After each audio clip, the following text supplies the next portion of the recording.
transplants and today. It was a long meeting.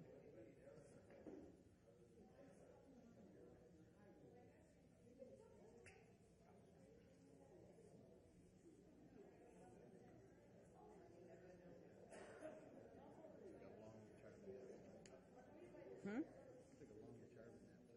Oh, I didn't sleep well last night. I didn't either. Okay, Patrick, it was so hot. We hurried up. We didn't stay long.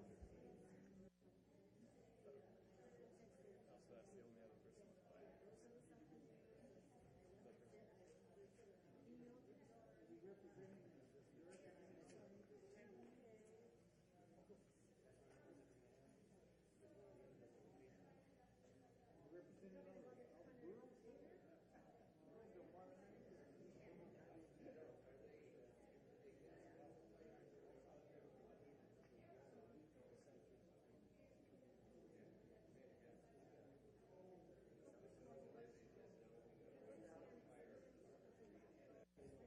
playing. Good evening. If you desire to address the City Council during the meeting, please complete a request to speak form. Those are available at the front counter over here by the entrance, and hand that to the City Clerk, and you will be called on at the appropriate time. Tonight, we have the City Council, and City Council is successor agency to the Community Redevelopment Agency. I will call this meeting to order. Tonight, we have invocation that will be given by Father Sony Sebastian of Christ the Redeemer Church. Immediately following that will be the Pledge of Allegiance, led by Council Member Brian Reinars. If you would please rise for the invocation and remain standing for the Pledge of Allegiance.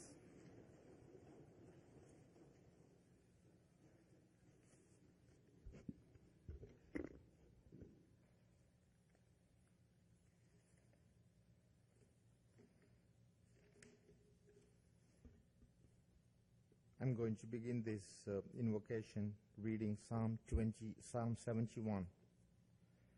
In you, O Lord, I take refuge. Let me never be put to shame. In your justice, rescue and deliver me. Listen to me and save me. Be my rock of refuge, my stronghold to give me safety. For you are my rock and fortress. My God, rescue me from the hand of the wicked, from the clutches of the evil and the violent. You are my hope, Lord, my trust, God from my youth. On you I have depended since birth. From my mother's womb, you are my strength. My hope in you never wavers. I have become a portent to many, but you are my strong refuge. My mouth shall be filled with your praise, shall sing your glory every day. My mouth shall proclaim your just deeds, day after day your acts of deliverance. Though I cannot number them all, I will speak of the mighty works of the Lord. O God, I will tell of your singular justice. God, our loving Father, we thank you on behalf of all who are gathered here this evening. Thank you for your many and abundant blessings. You are our stronghold and safety. You are our refuge. Thank you for the ability to be involved in useful work and for the honor of bearing appropriate responsibilities. You are our hope, and we trust in and depend on you. Thank you for loving us from your boundless and gracious nature. In the scriptures, you have said that we ought to obey our authorities, since you have established those authorities to promote peace, order, and justice. We pray for our mayor, for the various levels of city officials, and in particular for this assembled council. Lord, graciously grant them wisdom to govern even amid conflicting interests, in a sense of welfare and true needs of your people, a keen interest for justice, confidence in carrying out the responsibilities, and an ability to work together in harmony. May we all work always for peace. We with this council this evening, as they discuss and discern on matters concerning the city of Grand Terrace. May your Spirit guide and direct them. Finally, Lord, protect us from all dangers and grant us good health. We ask this through our Lord Jesus Christ, your Son, and through the intercession of our Blessed Mother. Amen. Amen. Please face the flag and place your hand over your heart.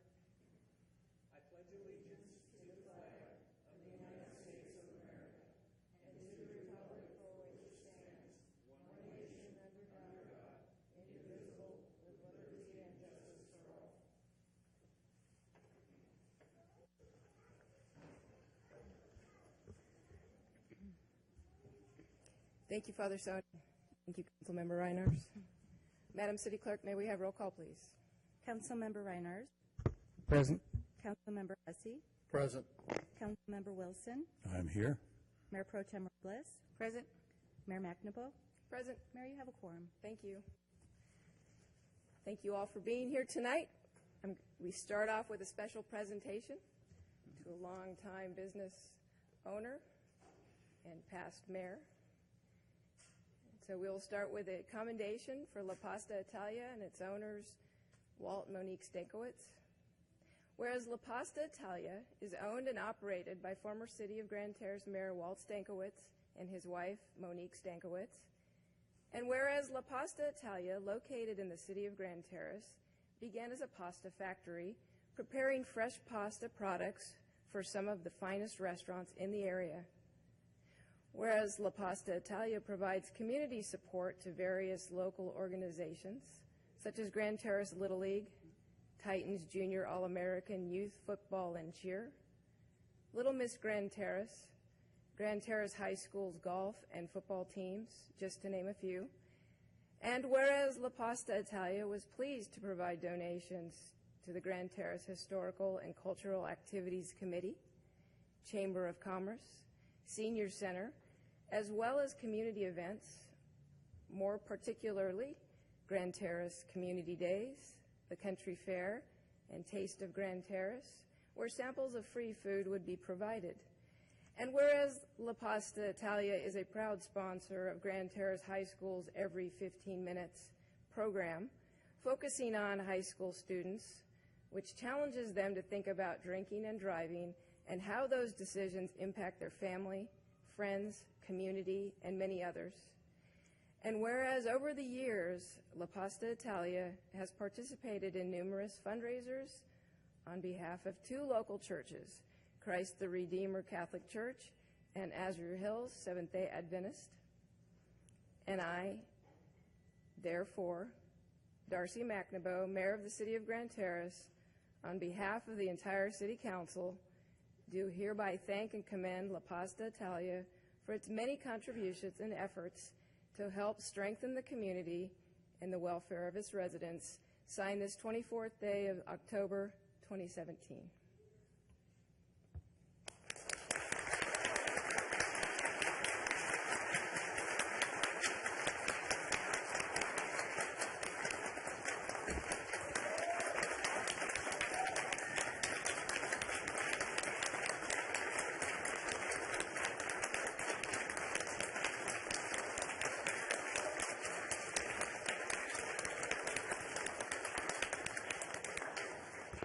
I was going to make you stand while I read that, but I decided you'd probably be more comfortable saying yeah. But I would like you to come over here, and the entire council is going to have a photo opportunity with you, present you with the plaque, and then we'll give you an opportunity to speak. Okay.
right, it is my honor to present you with this plaque, and I know that it's just a memento of all the years that you've been here and put in time and effort.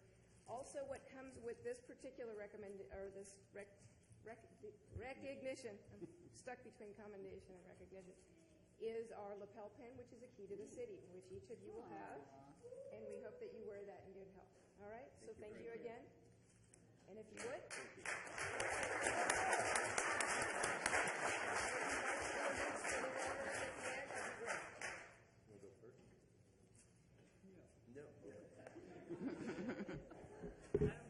I gave her a shot. Thank you, everyone who came out. We really appreciate it. It's been fun. 28 years. But we're glad it's over. Yeah. But we've had a good time. It got me involved in the city when we, as a matter of fact, we're right at our 10-year anniversary when we lost our home in the mountains. So this is kind of surreal for us because that's what got me involved in the city and all city government, and that was to pay back for all that many of you that I see in here who helped us out when we had nothing, and we really appreciate that. Like I said, we've had a great time. You can't last that long unless you're having fun, and we have had fun. I got my A-team over here. These are the ladies that carried me, or carried us, for the last couple of years. Izzy, Aubrey, and Jesse, and Rand. But that's been and I also have to go back to the beginning because we started, what was it, 28 years ago. And I have a kid here who's only 29. So she grew up in this business. She started at probably age 4 or 5, my daughter Lindsay. When we started doing the store in the front of the factory, we had a little cash register, and I wouldn't let her use the change function because I told her, I want you to learn how to count change. I don't want you to be like those kids working at McDonald's who can't make change. And not the ones that work here at McDonald's. No. Of course not. This was a while ago. But she's grown up in the business. She worked, well, as a kid with us, just I think more for entertainment and something to do. She went to school here in town to Azure Hills. She went, I know, keep going. She went to college and still continued to work for us, and then she got a real job and left us. But then she gave us a grandchild, and that's one of the reasons we're that's ready. one of the big reasons why we're hanging it up, because now we've got a grandchild to play with, so it's going to be fun. But again, I want to thank all of you for all of your support. When you talked about Little Miss Grand Terrace, there's mommy of Little Miss Grand Terrace right there that we met. But it has been fun. Do you want to say anything? Or I think you pretty much babbled enough. then what I'd like to do is introduce to you to the lady who's going to carry on La Pasta Italia in Grand Terrace, Sandra Shaver.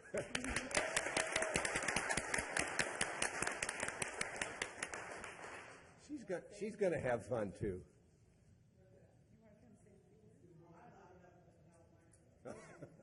Well,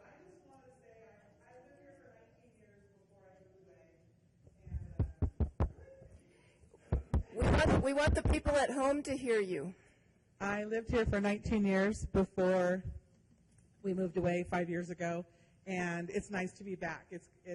My kids grew up here. They know no other hometown.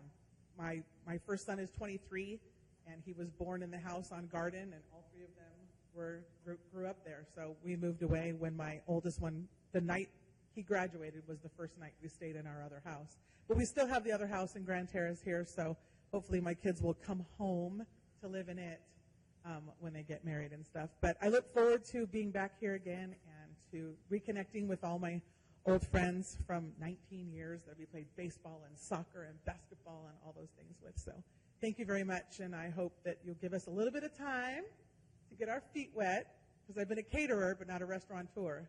So don't judge me for a while.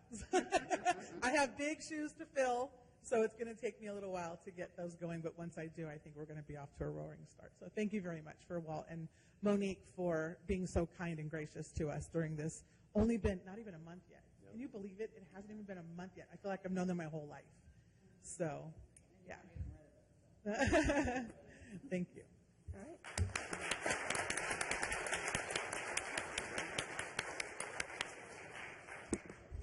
Thank you again, Madam Mayor and Council, for the honor. We really appreciate it. Thank you. Thank you for your many years of service. And I can't let you go without, of course, our council members having their opportunity to say something. Who would like to go first? Councilmember Hussey. You know, I thought everybody came here to listen to me tonight. I didn't know it was my comments, but Walt, Monique, you know, you guys have been a true blessing for Grand Terrace. I remember when you were over there off of Michigan, and my wife used to have this great pasta, you know, the raviolis and the tortellinis. I go, man, my wife can cook pretty good. I didn't know she was sneaking down to your shop. So, but it's been a blessing in seeing how your business has, you know, thrived through here because of your commitment to this community and commitment to God and helping everybody out. Always thinking about other people.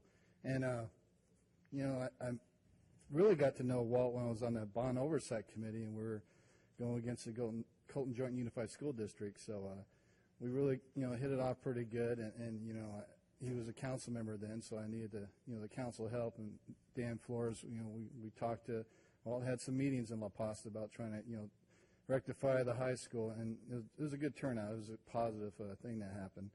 But you know, thank you for the countless hours. You know, thank you for your support. Not only did he support Grand Terrace, but he helped all the youth. My son in Colton High School football, his picture was up there. I don't know if it's still up there now, but he was up there. And, you know, so every time I would go to La Paz, I think he kept it up there so I would visit, so I get something to eat. So I would see Devin's smiling face and buy extra stuff. But, I mean, enjoy your retirement. I'm on my, you know, month, and the granddaughter is, you know, my blessing and why I retired. But we're going to miss you. I know that Shavers, you know, I coach baseball with her husband and stuff, you know, and it's nice to see, you know, family come back in the community and continue the tradition La Pasta, because that's the cornerstone of this, the businesses, I believe, you know, because it's where people go to meet, you know, they get a home-cooked meal and friendly, you know, conversation there. And Walt, Emily, thank you for everything you've done for the city on the city council. You know, you were through some dark times here, and, you know, you had the reins right there, and you kept it going. And, you know, with the council here, you guys helped our city and, you know, brought it through. So it wasn't, you know, for that leadership and the council working on that, you know. So I really appreciate, as a, you know, as a civilian resident, then I appreciate all the hard work and effort and the countless hours that you did. And Monique, you know, you too, you're right behind them 100%. You know, I got my wife coming here now, but, you know, it's a team effort. And I wish you guys all the blessings, and I hope to see you around town, and I'll enjoy your life and enjoy your grandchild and enjoy your vacations, and look forward to see all the pictures by Alaska. But God bless and Godspeed. Mayor Pro Tem? I also want to thank both of you for your service to this community and all the charity that you've done.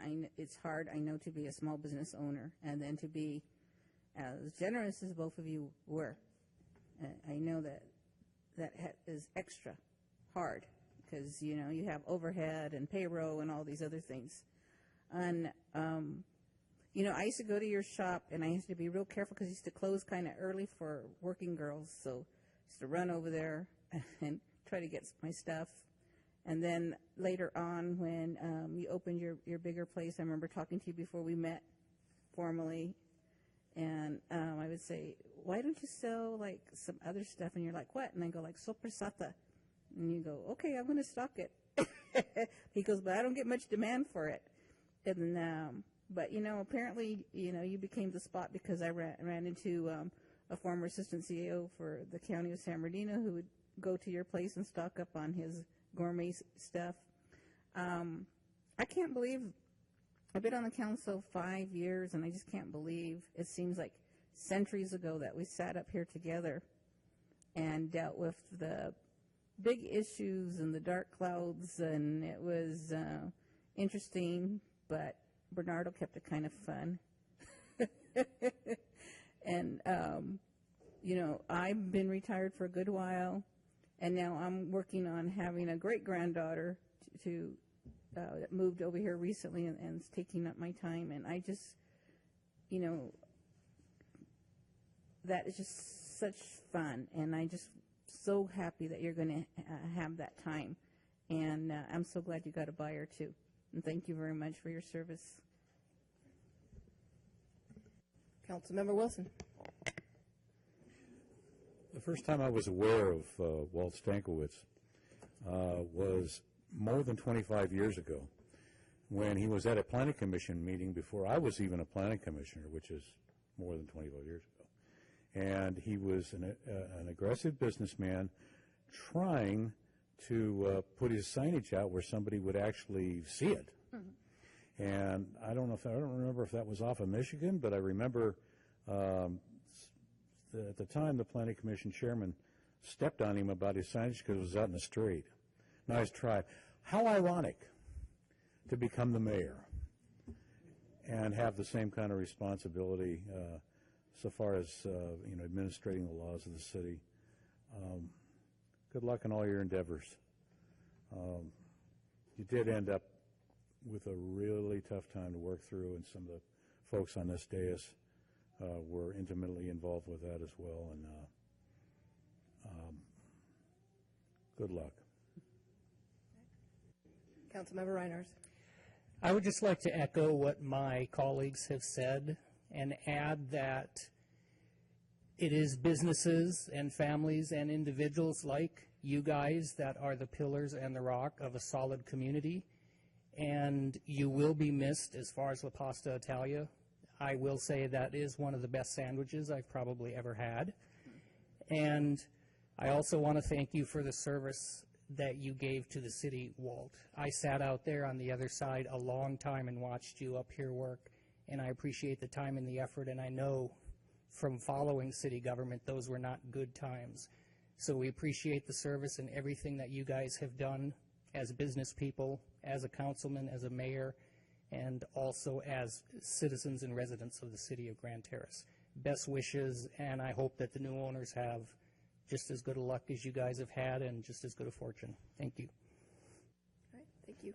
So one last thank you from me for investing your time and effort in your business in Grand Terrace and then deciding to move here and make this your home. Thank you for taking the time during the downturn and dark days of Grand Terrace to serve on the council, because not too many people want to do so during that time. And I really do appreciate the time and effort you put into that as well. I'm going to miss your seafood raviolis and white sauce, but I will live. I'm so glad that you are able to retire and go on to your next adventure, and I'm also happy that we have a new owner for the restaurant, because although it's not going to be the same, we are not down a restaurant. So that's good news. So thank you so much for spending the time to find a buyer. And once again, best wishes to you in your retirement and your next adventure in life. One more round of applause.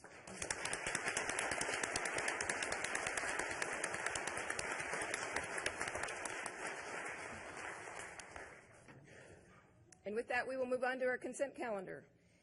The following consent calendar items are expected to be routine and non-controversial, and they will be acted upon by the City Council at one time without discussion. Any council member, staff member, or citizen may request removal of an item from the consent calendar for discussion. Are there any requests to remove an item at this time? All right, seeing none, I will entertain a motion for the entire consent calendar.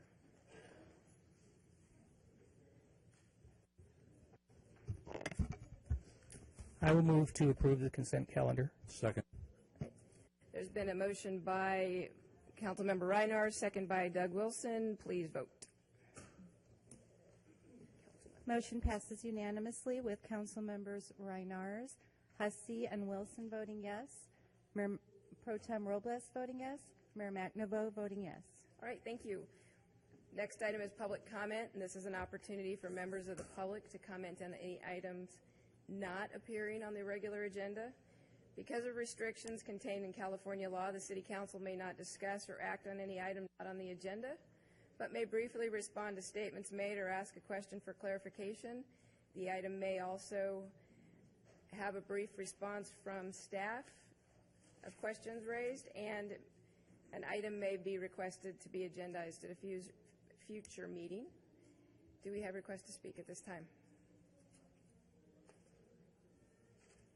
Thank you. Our first speaker is Sally McGuire.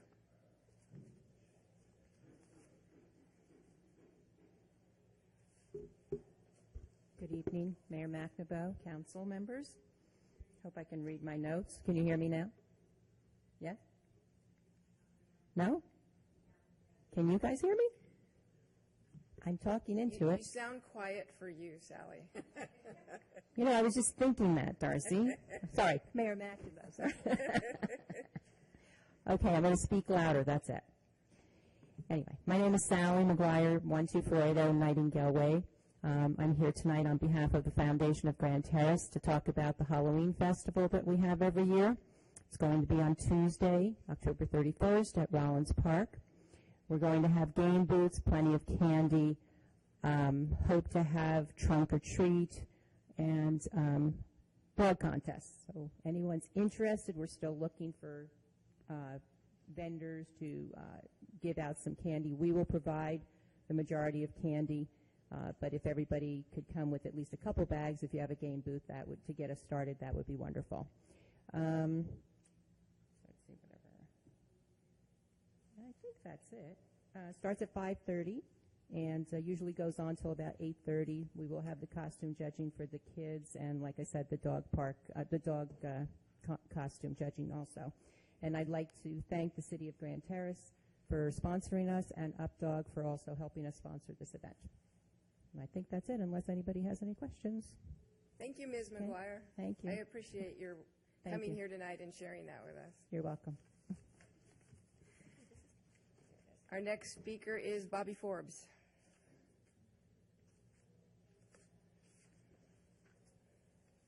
Good evening, Bobby Forbes, 11850 Burns Avenue. I was going to say something to Walt, but he's gone, so I'll forget that part. I'd like to thank the Sheriff's Department for coming out last Wednesday or Thursday night at 2 in the morning when I called them. There was somebody walking by my house. My dogs were barking. I go outside with my big spotlight, and here's this guy walking by all dressed in black. I yelled at him, "Hey, are you okay?" He said, "I'm waiting on a ride." It's 2 o'clock in the morning in my neighborhood. You're not waiting on a ride for nothing. You're up to something. So it turned out that there were 4 of them, and they got him. I don't know if they arrested them for tagging, but there was something definitely suspicious going on. When the sheriffs got there were 2 hiding in the bushes, I believe on Walnut, one underneath the car, and the one they had to wait for him to return because he was the one that owned the car they had run from. So I don't know all the circumstances, but I appreciate that they got out there quickly and took care of business, because in my neighborhood it's pretty creepy. There's no lights except for the lights on our properties. And so when the dogs bark, whoever's dogs it is, we all pay attention to what's going on. And so thank you very much. The other night at the Planning Commission meeting, I was embarrassed by how the entire Planning Commission meeting went with all of the lack of knowledge of some of our commissioners. So please keep that in mind. I think that the people on our commissions and on our council have to know what's going on in our town to make wise decisions. I'm not going to elaborate. I just was embarrassed. There's a difficult situation before the council and the commission right now, and I think that everybody really needs to look at it carefully. Thank you. Thank you, Ms. Forbes. Is there anybody else who'd like to speak during this time? Jeffrey McConnell, 21758 Walnut Avenue. To piggyback on what Bobby said, it's kind of a long meeting, I think hour and a half, 2 hours. Go ahead and check out the video and watch it, because at the very end, Commissioner Comstock wanted to hear more from the community at large, not just the 24 people we had in here, most of who spoke, but he asked staff to try and get a survey of sorts in the local paper and on Facebook, so that they could get as much input from the public as go ahead and watch the video. Thank you. Thank you, Mr. McConnell. Is there anyone else who'd like to speak during this time? All right, seeing no takers, we'll close public comment and bring it back to council for their communications, and we will start with Councilmember Brian Reinars. Thank you, Mayor. As I'm sure many of you may know by now, earlier this month I had to make one of the most difficult decisions I've ever had to make in my life and submit my resignation from the City Council of Grand Terrace. And a lot went into this decision. When I first ran for City Council and was elected, I worked in Riverside, and I had what I perceived to be plenty of spare time. And I did. I started in on my meeting packets, and I had plenty of time. I commuted 8 minutes to work. And then shortly after that, I received a job offer that I could not refuse for a dream job in Los Angeles. And I thought I had the commute under control, but the job continued to grow. The responsibilities continued to grow. Many of my duties extended out into the evening, call-outs in the middle of the night, call-outs on the weekends. And I started to realize after 2.5-hour, 3-hour commutes and 12-hour shifts that this was probably not going to be a viable situation. So I had to submit my resignation because I can't do anything halfway. I started to notice my prep time was dwindling. I wasn't able to do all I wanted to do for prep time.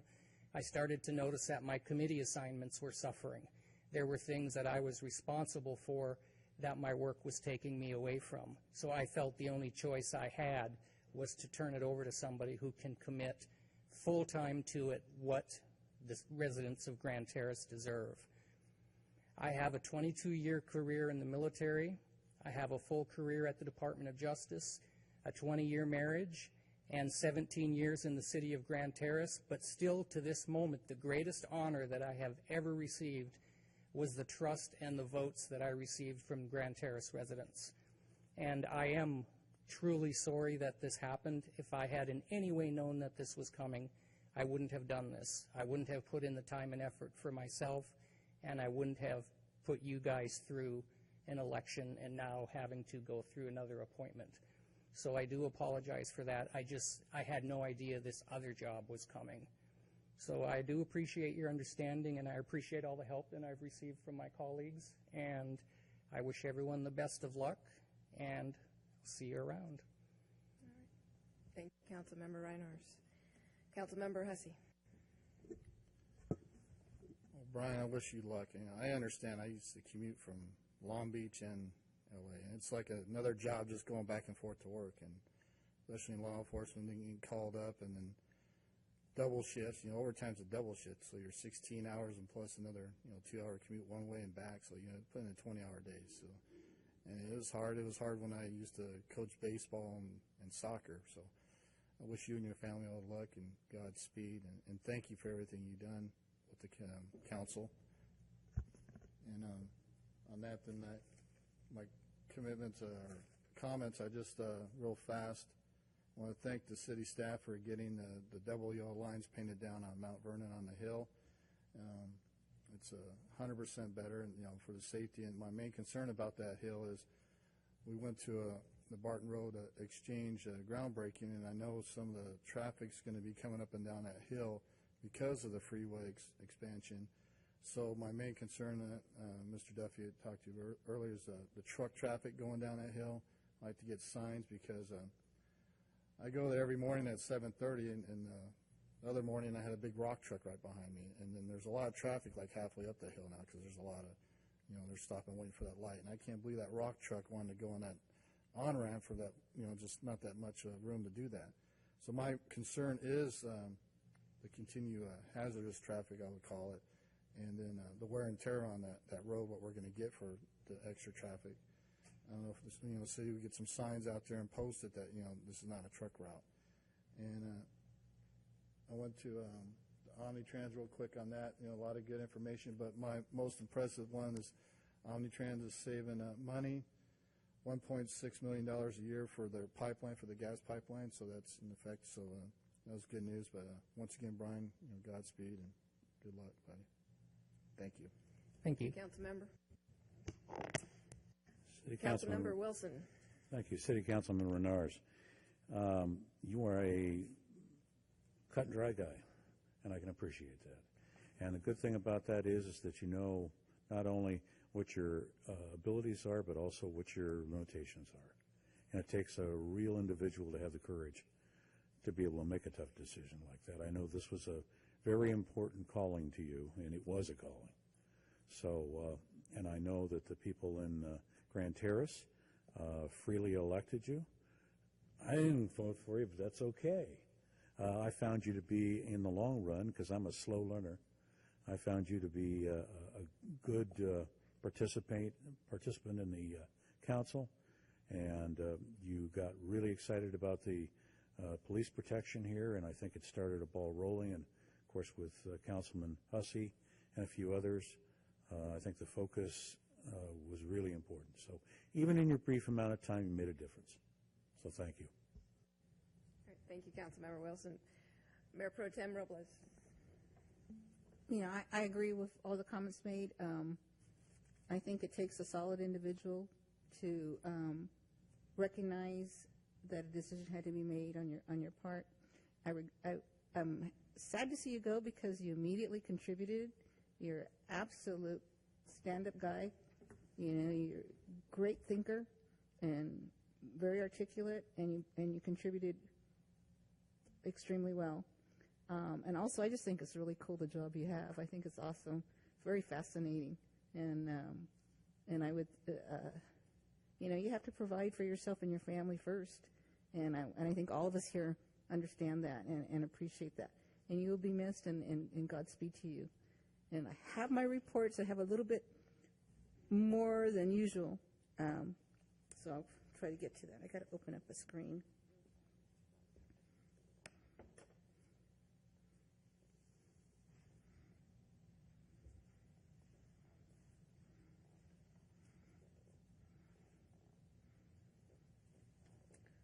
I attended our Joint Powers Insurance Authority's annual conference. It was something that, you know, in my years that I was here, I wasn't quite sure what, why they were inviting me to this or anything. But Darcy is the primary participant for us on the annual meeting, and she also serves now on the executive committee. And I was the alternate, and I attended with her one of the annual meetings, and I just cannot say enough about our Joint Powers Insurance Authority. They are a stand-up organization, completely no nonsense, completely professional. They have the foresight to anticipate many potential issues, and they take the time to make sure that city staff and elected officials know what our obligations and risks are and how to deal with it. And at this conference, I decided, well, maybe it's time for me to go and see what's going on. So what's fascinating is, before I get to, they collect from all their folks that get business from them, $200,000 a year, and sponsorships to train city staff and elected officials on how to avoid litigation and costly settlements. Because of the sponsorships, the cities do not have a registration fee for attendees, and all the meals are provided. Cities only pay for lodging and transportation. In my case, my transportation is covered by my stipend. For cities with limited resources, scholarships are provided to cover lodging. So they make sure that all cities and all staffs of whatever sizes or financial circumstances have the opportunity to learn and excel in cost avoidance. And it's very important. I'll get to one of the breakout sessions I attended. It was how to avoid being tomorrow's headline, reputational risk. So it says, and this is important, so I'm going to go ahead and read it. It says, a risk of a loss resulting from damage to the reputation of a public official or the public entity. Such a loss in reputation may be the result of employees or elected officials exhibiting inappropriate behavior in public or private life, or being accused of violating rules or breaking laws, even if the entity or individual are ultimately not found to be the fault. Adverse events typically associated with reputation risk include lack of trust, wasting government resources and time, putting out media and legal fires, a consequential growth of lawsuits and issues in defending lawsuits. It says, what is reputational risk for public entities? Reputational damage stems from a breakdown of trust. It challenges the perceived strength of a public entity and its management and undermines the relationships with the public and its own employees. So it's pretty long, and I sent it to all of the council. And just one final thing before I get into some examples. It says, reputation is a general opinion that people have about someone or something. Managing reputational risk begins with the recognition that reputation is, in the simplest form, a matter of perception. So they went through some examples, and this was in the backdrop that we are an internet and social media society. So we don't just read the news, we are the news. We are no longer observer events, we are the observed. So there's stories that go out there before anybody can do it. The example was Governor Chris Christie when he closed all the beaches in his state over the 4th of July weekend, I believe. And then he took his family, and as governor, he had access to a luscious estate on the beach. And someone flew by and took pictures of him and his family enjoying an empty beach all to themselves. And what he did was he told the media, if people want what I have, they should run for governor. And he just went on and on and on and on with comments just that destroyed the reputation of himself and his office.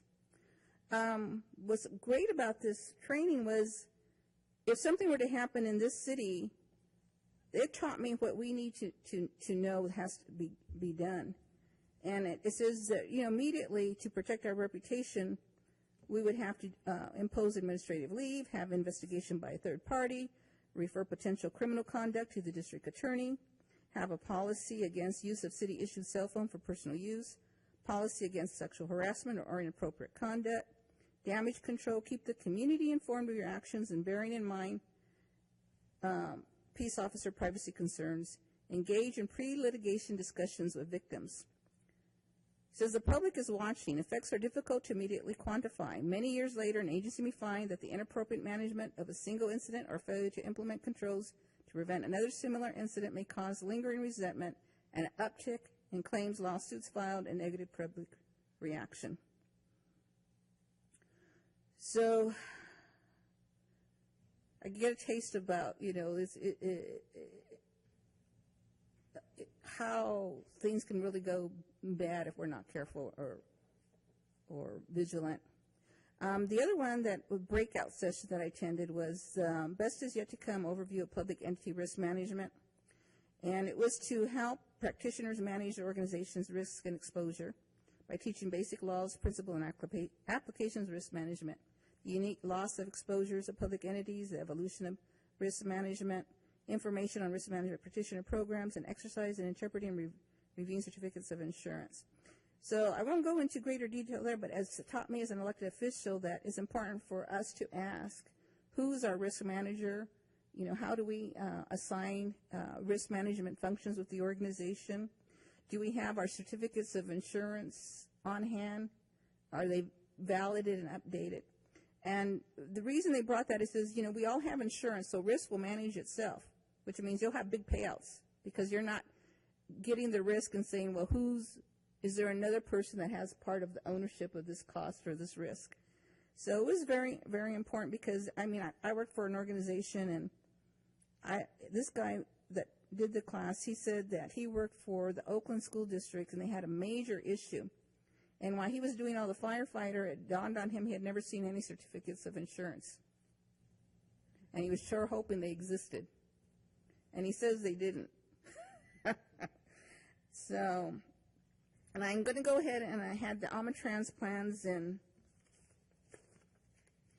programs committee, and I'm just going to go real briefly because we're going to have a very heavy agenda next time, so it's best to get it out now. We had 3 items that are kind of similar, and they all had to do with an Inland Empire annual survey report that Cal State puts, and we have some questions in there on our performances of the bus service. Then there's the American Bus Benchmarking Group, customer satisfaction, and that is one that weighs how Almatrans performs nationwide in comparison to other organizations. And that was very fascinating, and I'll just say that Almatrans does a very good job, but we do a very poor job in having bus shelters that people feel secure and safe in. And so my recommendation to staff, and it's something I've been pushing for 2 years, is that we need to talk to our Council of Governments, and I'm asking my city manager to bring on our behalf that we need to get a working group on focusing the cities on working together, some cap and trade resources to get some shelters that are safe and have some more amenities to them, like when the next bus comes and all these other things. Staff told us, well, you know, we got a grant for 34 bus shelters, but they're going to put them out 2 at a time per year. I don't know if I'll still be alive by the time the 35 are out. So this is something that it needs special attention. Then we talked about our OmniConnect short-range transit plan, and they had come to talk to us in our city, so we're in that. And they go and see what all the new growth is. And just to tie in, you know, Grand Terrace was a hot spot for apparently incidents of not people feeling safe, or there were incidents, I'm not quite sure. But we had red marks for our bus stops.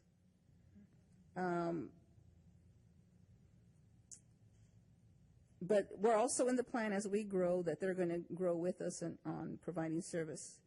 The City of Ontario is moving pretty quickly because they have a cooperative agreement with Omnitrans to go after a grant to start looking at some of these issues for their city.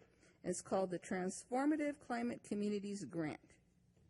And so this is the way government works. So there was some kind of legislation that said, and one other city, and somehow that one other city became Ontario. So there clearly, you know, needs to be an impetus to include our, more cities. And then we had a discussion on the West Valley Connector project. And I will just say that the highlight of that is they're going to expand the SBX out there, and they're of the 39 million, 20 million came from the sale of land that Omnitrans had. And I'm getting to my final thing, is that we got the Redlands Passenger Rail Project status update, and there's a presentation that should go on our community channel. So that way, you know, it can't be done here in this limited time. And thank you. That's my report. Thank you, Mayor Pro Tem. I appreciate that you took the time to go to the Risk Management Conference. I know that there are a number of things that we can take advantage of in our city to make sure that we are doing what we can to mitigate risk. It really, that organization is very sold on the idea that its member organizations do better at staying within the parameters and reining in costs when they can mitigate risk. I attended SBCTA General Policy Committee and Metro Valley Study Session, and then I also went to the SBCTA workshop for the board.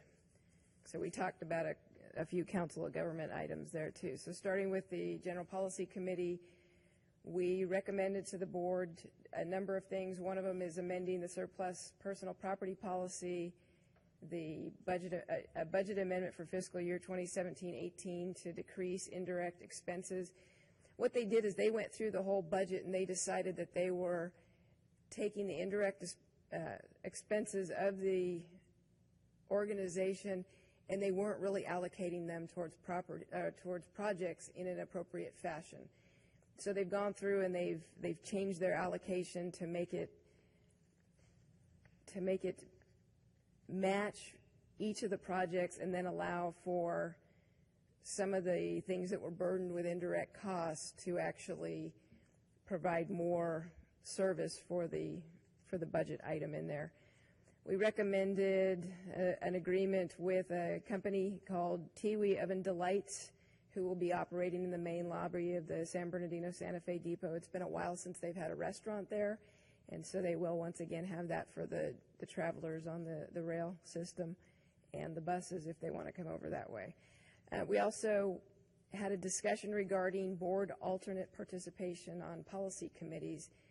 And as the general policy committee members are appointed through caucus with the different areas of the region, alternates for the city are not allowed to vote. So in other words, Mayor Pro Tem is my alternate on SBCTA, but through my appointment to the General Policy Committee, she wouldn't be able to go and vote on an item in that committee if I was not able to attend that meeting. And so there was the discussion is how do we have alternates and how do we make sure that if we do have alternates, it is done in the appropriate way and that they are allowed to have a vote. And so that was a participation discussion that will then go to the board. Under air quality traveler services, we recommended that the board approve a freeway service patrol program funds. And we also recommended an amendment to a contract with Southern California Edison for implementation of the San Bernardino Regional Energy Partnership, which again, I hope that the city of Grand Terrace is looking at a way to participate in, because I think that would be good for our residents. How we do that isn't clear at this time. But I will continue to ask the question on how we can be involved in that. As far as the Metro Valley study session, we had review of construction contract change orders on ongoing San Bernardino County Transportation Authority construction contracts. We also received a major project status report, and then we reviewed and recommended for final approval a number of items, one being an amendment to a cooperative agreement with the City of Chino to allow SBCTA to acquire property necessary for the State Route 60 Central Avenue interchange. Also for the just compensation to property owners for acquisition of property necessary for State Route 210 mainline addition and the baseline interchange. We also requested that they authorize release of RFP for procurement of on-call right-of-way services to support delivery of major projects programs. And when they do that, they are able to get projects moving faster than if Caltrans was the agency that was going after the right-of-way services and purchasing land that's needed for projects. We also recommended that they approve a cooperative agreement with the California Department of Transportation, or Caltrans, for project approval and environmental document plans, specifications, and estimates for the right-of-way phases of the Interstate 10 Alabama Street Improvement Project. We also reviewed and recommended budget amendments to increase allocation or pass-through of Measure I freeway interchange program funds to reimburse public share for additional invoices provided by the City of Rialto for their I-10 Riverside interchange and for the City of Yucaipa and their I-10 Live Oak interchange. We also had the groundbreaking for the Barton Road interchange on October 13th. It was very well attended. Our supervisor, James Ramos, was there as the MC for the day. We had Mark Steinorth, who's our neighboring assembly member, as well as our assembly member, Eloise Reyes. We had Supervisor Josie Gonzalez, who's our neighboring supervisor. We had members of the council from Colton in attendance, and Colton Joint Unified School District Board member Joanne Thorino Heda, as well as Councilmember Hussey and Councilmember Wilson. It was a very nice day. They planned the weather beautifully, and I really think that this was a really good start to the project. I can't wait. This is probably the best time that's going to be with this project as far as traffic congestion until the ribbon cutting, so I look forward to the ribbon cutting.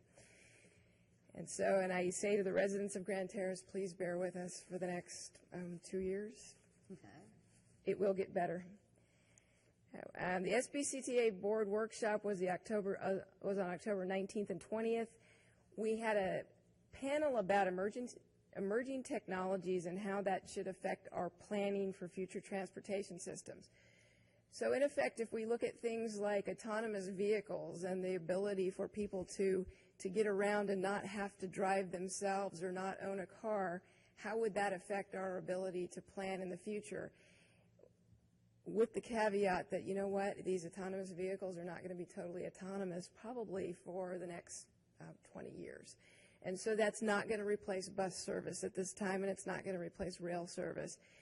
But looking at the types of automation that is starting to be invested in automobiles, that does give an indication of the types of technology that we can plan for as far as infrastructure. So when we are building infrastructure or anticipating infrastructure, what types of things do we need to make allowances for as roadways are being improved or expanded?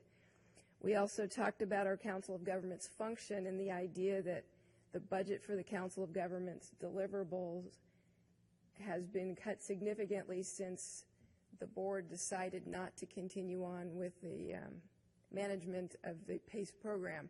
That was affording a sizable amount to the Council of Governments budget, and it wasn't taken into account the budget effect it would have when we decided not to continue that PACE program. However, the board members were resolute that it was not a program that the Council of Governments should be administering because of the risk that it puts member agency into.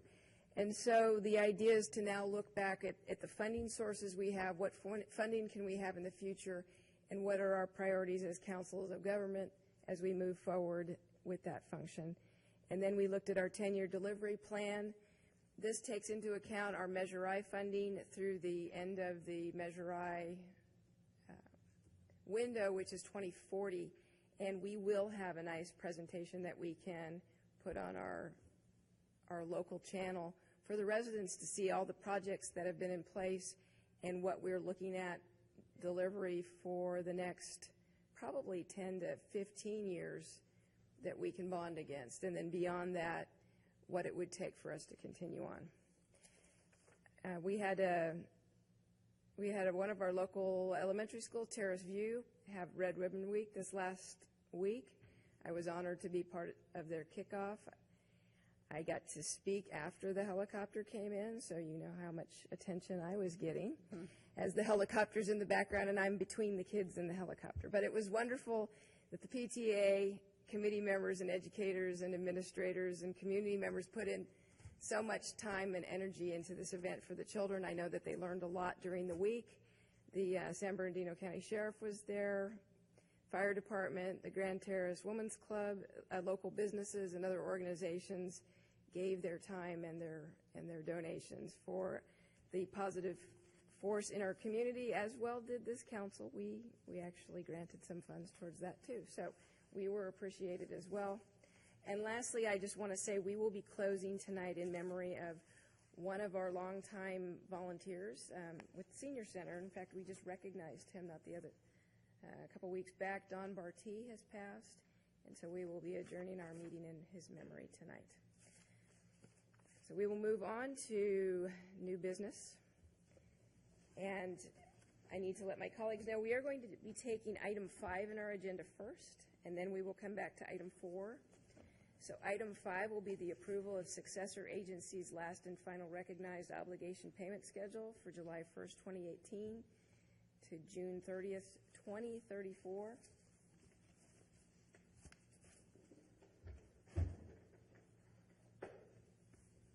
May we have a staff report, please?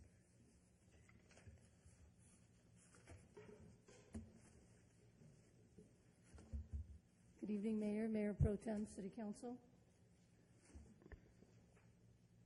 Before you tonight is the request to adopt the successor agency's last and final ROPS. This staff report supports City Council goal number 1, ensuring our fiscal viability through the continuous monitoring of revenue receipts and expenditure disbursements against approved budget appropriations.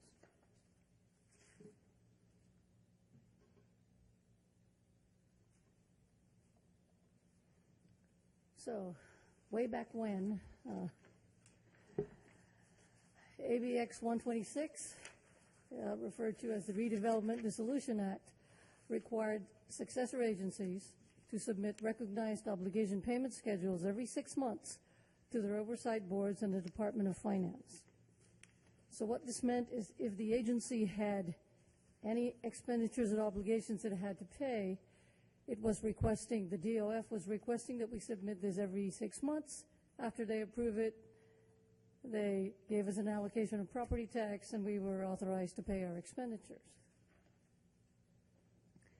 So these ROPS paid the debt, several expenditures that the successor agency had. This included our debt service payments on a bond issue that was issued prior to the dissolution of the RDA. We had a loan agreement with the San Bernardino Valley Municipal Water District, bond and audit required reporting, and landscape and irrigation maintenance services. These were the reoccurring expenditures that we would pay every 6 months. In addition to us doing that, much as we issued that bond issue, the Redevelopment Dissolution Act actually suspended the agency's authority to spend these bonds. They're allowing us to make debt service payments on them, but they did not authorize the use of these bonds. So now here in September 2 years ago, SB 107 had said, we're going to lift those bond restrictions, but there's certain requirements you would have to meet. And that was, if you met these many requirements, you can, we'll first give you 5%, after which, if you continue to do so, we'll give you an additional 15%. So we did receive that 5% because we did actually get our finding of completion. This is actually just a letter from the DOF stating you have finalized all that you need to close the redevelopment agency. If your plan was to transfer and sell property, we were going to do that. I'm sorry. Councilmember Wilson has a question. Assistant City Manager, just as a clarification, they're giving us the money, or are we now being allowed to use our money that we bonded for? I'm sorry. Are you talking about the ROPS or the actual bond I'm expenditure? talking about the bond money that we bonded for ages ago, and that, The 5% and they of the 15. prohibited us from using Yes. it. The state prohibited us from using So they did allow us to use the 5. it. Oh, well, that's nice. Thank you. And no, they're going to allow us to use To the use 15. The 15. And it's being paid back through the ROPS, though, right? The debt service payments, correct. Thank you, Councilmember Wilson.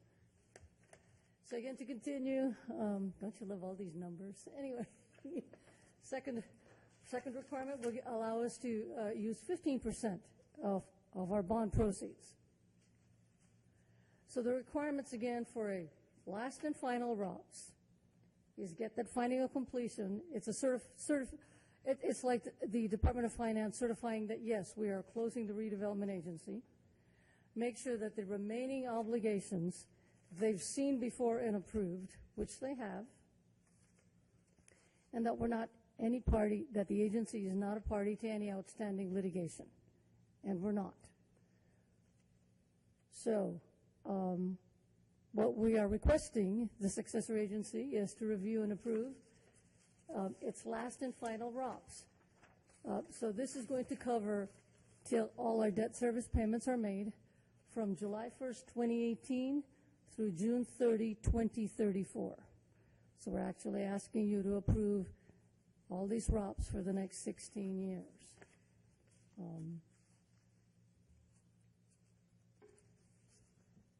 So to give you a summary of what we're paying over that 16-year period, again, our bond proceeds debt service payments, $21 million for tax allocation A and $5.6 million for tax allocation B. All the trustee fees that go with that, which is $86,400. The rest of the debt service payments to San Bernardino Valley Municipal Water District, totaling $700,000. When we started this loan agreement with them, we owed $2 million. So this is winding down. We're close to ending. As attached with the packet, we were required to actually complete each 6-month ROPS. All of what's attached will go to the Department of Finance. This is the requirement. Now, landscape maintenance is minimal because we are assuming that the remaining property owned by the agency will be eventually sold within the next several years. the bond reporting requirements. Now, the CRF loan payments, when the redevelopment agency was still active, when they would get property taxes, 20% of that is supposed to be set aside for low to moderate housing. That entity has now become the housing authority, the city's housing authority. The agency borrowed some of that 20%, a little over $400,000. The Department of Finance has now authorized us to pay it back. So every year, the city's housing authority will be receiving $50,000 up until 398 is down to zero. And again, required annual auditing reporting is $80,000. We are requesting to manage all this wind down for the next 16 years, approximately about $250,000 in admin allowance. And the last item, again, 15% of those bond proceeds. We were told that we also had to include that on the last and final ROPS. And in the next report, it'll show you how I got to the $2 million. So in effect, the last and final ROPS that is going to the Department of Finance, to the Oversight Board, after approval by the agency, totals roughly $34.7 million. In your packet, again, is the detailed amount of each 6-month ROPS, totaling 34.7. So what the city manager had asked to provide city council in perspective, again, it's a projection, what we would get in residual receipts now that we know our 16-year projection. So in 2 slides, starting from 2018-19, we projected a net property tax. When I say net, we receive about between $9 and $10 million into the property tax trust fund. Roughly 50% of that goes to all the taxing entities. So here's the net property tax, net the annual ROPS, again, as you see attached. Any residual now is distributed to 4 entities, the city being one of them, city's general fund. We get 29.5% of that residual receipt. To date, the average we receive is between $750,000 and $850,000. So now that we have the last and final ROPS, with all our obligations decreasing, because our debt service payments are, this is what the general fund will be receiving now for the next 16 years. And as you can see, it slowly goes up. 26, 27, and here's the last 8 years. So we end in 2033, 34. General fund will be receiving about $1.6 million by that time. I added 2 more years where we no longer have ROPS obligations, so you could actually see what the increase would be once we've satisfied all the obligations of the agency. Yeah. So again, to summarize, we're going to use bond proceeds, admin allowance, and ROPS to the tune of $34.7 million. I believe that concludes my report. Yes, it does. I'll be happy to answer any questions City Council may have. All right. Thank you very much for that report. Are there questions of staff at this time? All right. Seeing no questions, I'll open it up to the public for their comments. Is there anybody who'd like to speak on this item? Seeing no takers, I'll bring it back to council for consideration of a motion. And actually, I'll bring it back to the successor agency for their consideration of a motion.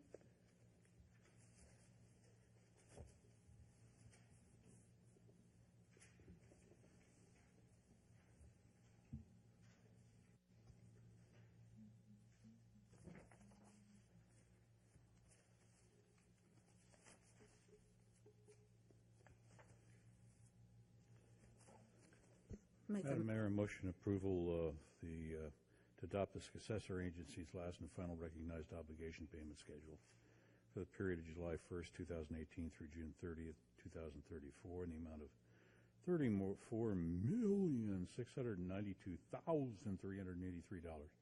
And adopt a resolution number 2017-XX, a resolution of the city of Grant Terrace, a successor agency of the Community Redevelopment Agency of the City of Grant Terrace, approving the land and final recognized obligation payment schedule ROPS covering the period July 1st, 2018 to June 30th, 2034 is required by Health and Safety Code Section 34177. And if I might, I have a question after we vote. Before we vote, okay. Sorry. All right, so I have a motion by Councilmember Wilson I'll second the motion. and a second by Mayor Pro Tem. Question, Councilmember Wilson. Is there ever going to be a time if we beg on our knees that we get to use some more of our money? I mean, I know we're up to a big boom of 20%, but is there anything in the upcoming legislation that's going to allow us to use this money we have paid so dearly on the interest for, and fees, by the way? At this time, not that I'm aware of, but I could also ask if the city attorney on his side are aware of any upcoming legislation. Good question. Not at this time, but miracles do happen. All right, Mr. Duffy, did you have a comment? I can only say that for the record, G. Harold Duffy, the city manager, at the League of California Cities meeting, there was an assembly person who did say that he'd be bringing forward legislation for redevelopment. One of the things that's important, too, is that there's one important thing that's happening. The father of the solution of redevelopment will be leaving office relatively soon. And if you look at these ROPS payments, in the end, this is scheduled for you to pay all your payments, and you'll end up with the residual. So the only other option is to have you defease the bonds, which they're finding some problems with. So I think that if we stay the course, we may have access to that money at some point in time in the future. And I think the real issue is if you use the bond money for its original intent, you should be able to use the money hopefully in the next 3 to 5 years. Okay. Mayor. Mr. Duffy, Mayor Pro Tem. Yeah, I mean, the reason I was quiet for so long when you asked for a motion is because over the years, it's just like, okay, we have these bonds. We're not able to spend other than what's the recognized obligations before a certain time. So then the question becomes, like Councilman Wilson is, my feeling is I hate to pay interest for something we're not using. And so I guess I get tired of having to say that over and over and over again. I do know that at the League of Cities, the gentleman that said, I'm going to bring back redevelopment, he's kind of a far lefty guy, that because we have all these temporary taxes that are becoming permanent doesn't mean that we can go on a spending spree again, and it doesn't mean that I've changed my opinion that we should be using tax increment to do other things, especially in a city like this. We're founded on very limited fiscal standing, and we got tested on that. We just made it by. But what at this other conference they had Mike Madrid, who is a Republican consultant, and he was very adamant that the California has created many problems for itself by getting rid of the housing element part of redevelopment. So based on those things, I'm thinking there might be something for redevelopment has to do with housing, which may not sit well in many communities. So it's going to be interesting. But I would just like continue to ask that staff bring us some report again, giving us what the original issuance was, how much we spent, and how much is unencumbered. Thank you. All right. Any other comments before we vote? All right. We have a motion by Councilmember Wilson and a second by Mayor Pro Tem Robles. Please vote. Motion passes unanimously with Council Members Reinars, Hussey, and Wilson voting yes, Mayor Pro Tem Robles voting yes, and Mayor McNaboe voting yes. Thank you. So we will go to item 4, which is the 2011 bond proceeds expenditure agreement in the amount of $2,026,585, and this will be both a city council and a successor agency item.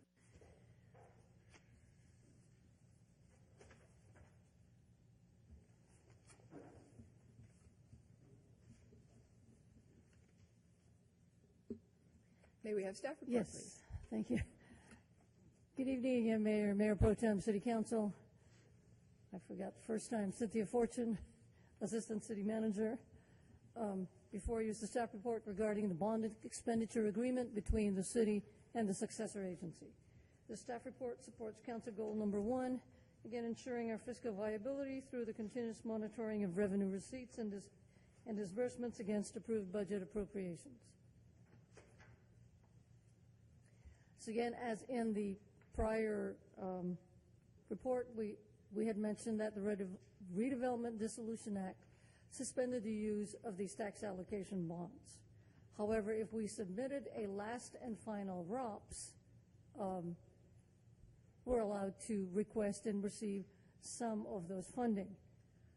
So they allowed us to use 5%, and last fiscal year, we actually were able to transfer $289,000 with an agreement between the city and the successor agency.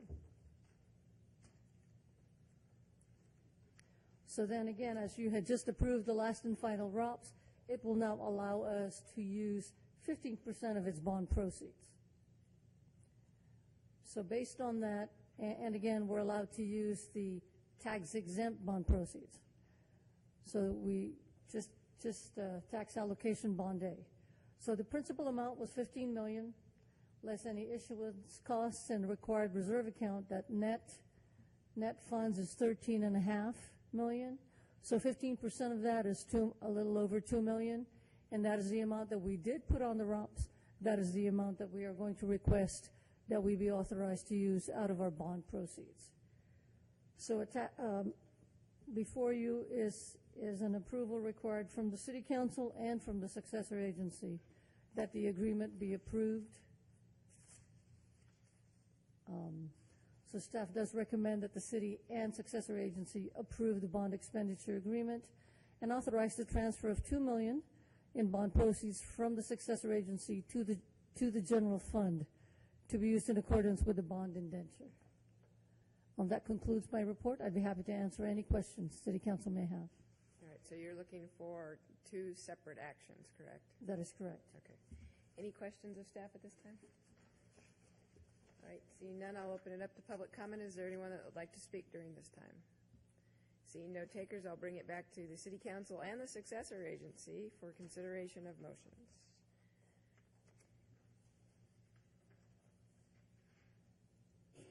Councilmember Wilson.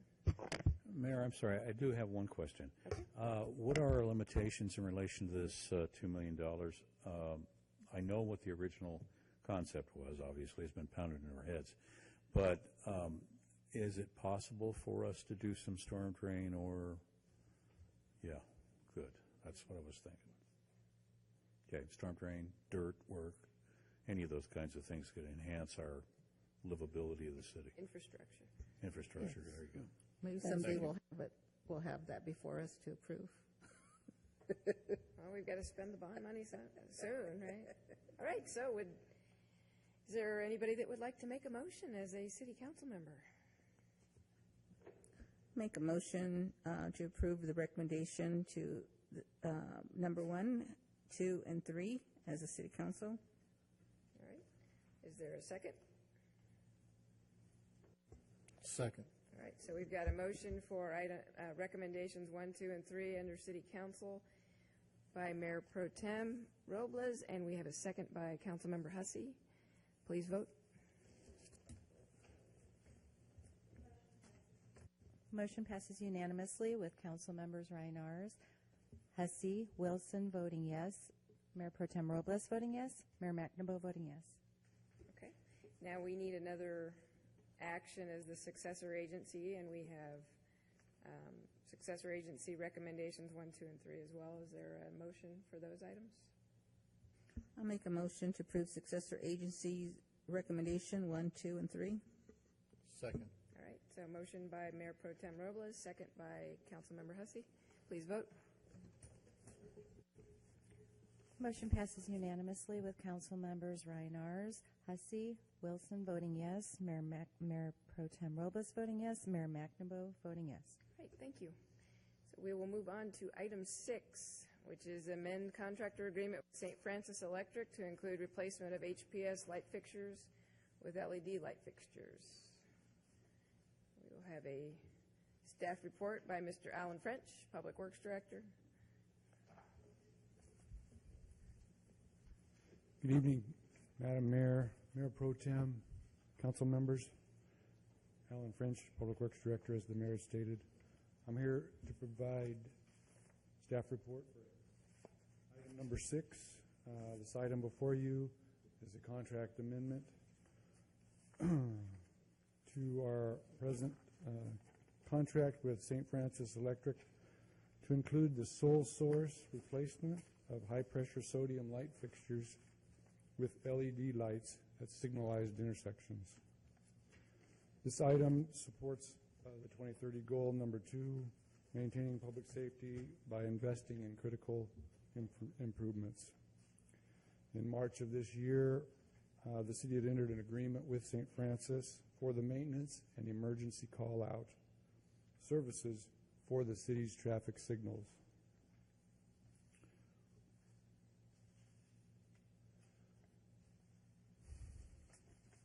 This slide was supposed to represent the location of the traffic signals within the city. The green X's, which are not really that visible, we're going to have to fix that. Those are the locations of the signals that the city is responsible for. The city has moved forward with a street light replacement program that we're partnering with Southern California Edison to replace all our street lights with LED lights for a cost-saving measure. All the lights on regular streets with the monolithic poles are covered in that program. However, the lights for signalized intersections aren't part of that program. Those street lights above the signal heads are all city-owned and maintained. Edison doesn't own or maintain those. So those lights aren't eligible for that program. St. Francis is the city's signal contractor and has provided a quote to replace those fixtures at each traffic signal. The total number of lights that would be needed for these locations would be 8 200-watt lights and 24 250-watt lights. A representative from St. Francis is here if there is any questions for them. In August, the city manager presented some possible projects for the city council to consider for expenditure of the one-time excess redevelopment bond proceeds. And those are some of the same proceeds that the assistant city manager just brought up. That is part of the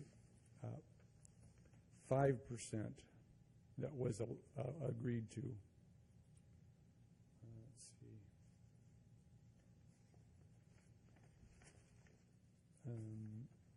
Part of that 5% is the $289,000 from the bond proceeds.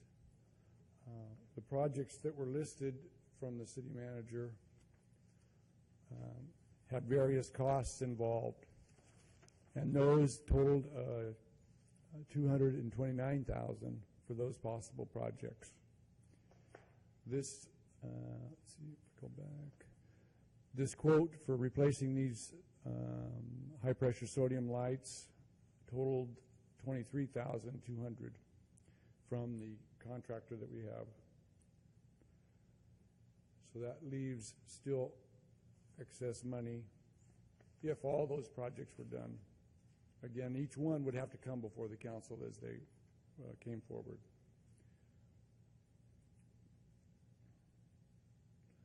I would like to show this slide is as best as it can, a representation of the differences between LED lighting and the existing high-pressure sodium lighting. The LED lighting, even though the wattage is about the same, it is a clearer light and a more brighter light. The scope of the services for St. Francis Electric would be to remove the old lighting off the signals and install the new Cooper LED light fixtures. And it also included the traffic control necessary to close the lanes needed. This time, staff is recommending to the council to amend the existing contract with St. Francis to include the replacement of the high-pressure sodium with the LED lights. And I'm happy to answer any questions at this time. All right, thank you. Are there questions of staff at this time? Councilmember Hussey and then Councilmember Wilson. Mr. French, if we approve this and they do, the traffic control, can we make sure that we don't have them during peak hours? Because when we have the middle school and the high school coming, because especially with the freeway construction, I don't want to have additional traffic issues on that. Something to consider. Yes, sir. Yes, Councilman. We can definitely delay the start time to 8:30, 9 o'clock, and then have them shut down early before school lets out. Okay. That's definitely could be added. Thank you. Member Wilson. Just two questions. Alan, first of all, is there some kind of a forecasted amortization on these? Because the way the LED lights are marketed in the supermarket, at least, whether they're telling the truth or not, who knows? But bottom line is that we're supposed to be able to believe that we're spending $12 on an LED light, but it's going to last for until rocks come home. Is there anything that Edison gave us that maybe proves that out a little bit? Not Edison, but we have literature. Oh, okay. That stated exactly that the LED light is not only longer lasting, but it's lower energy use. Good, because I think that's what they said with the HPSs as well. So Councilmember Wilson, it's marketed in two ways. For example, these LED lights are supposed to be 63% more efficient in terms of, we're going to save that much. So where we're going to spend, let's say, our annual amount that we spend for electricity for the street lights is about $5,000.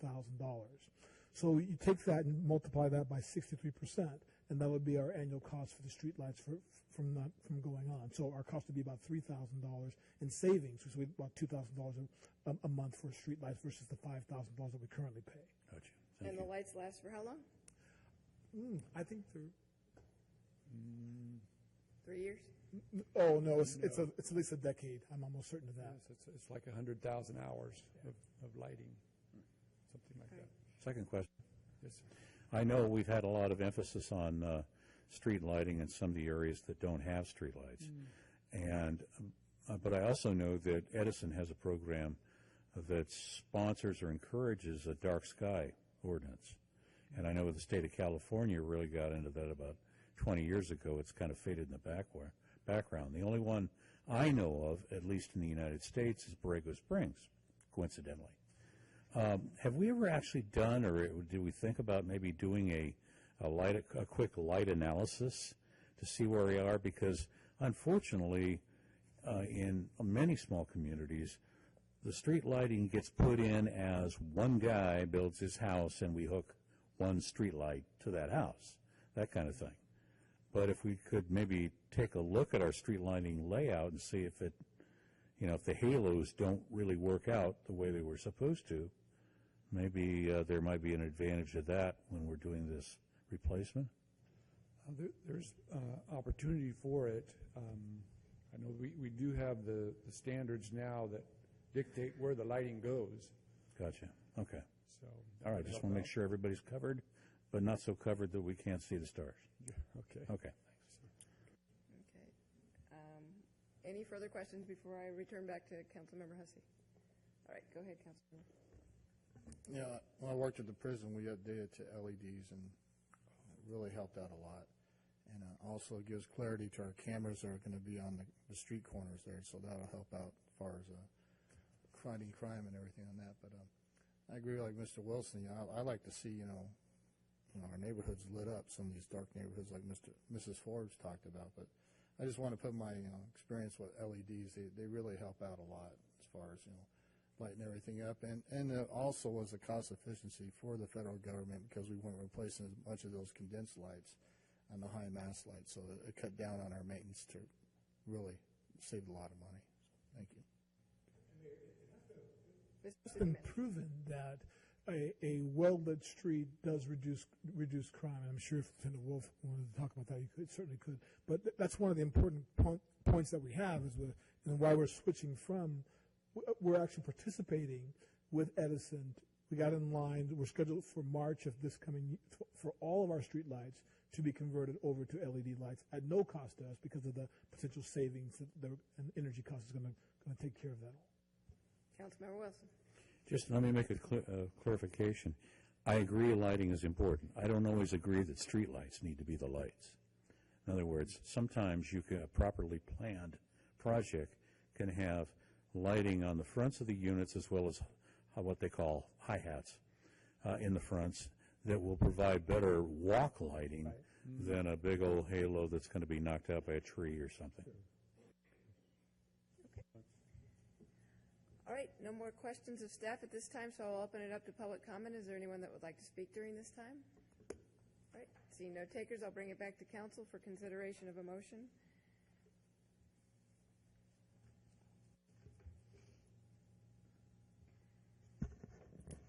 I will make a motion to amend the contractor agreement with St. Francis Electric to include replacement of HSP light fixtures with LED lights at signalized intersections, and 2, adopt a resolution approving expenditure of bond proceeds, and 3, authorize the city manager to execute the contract amendment.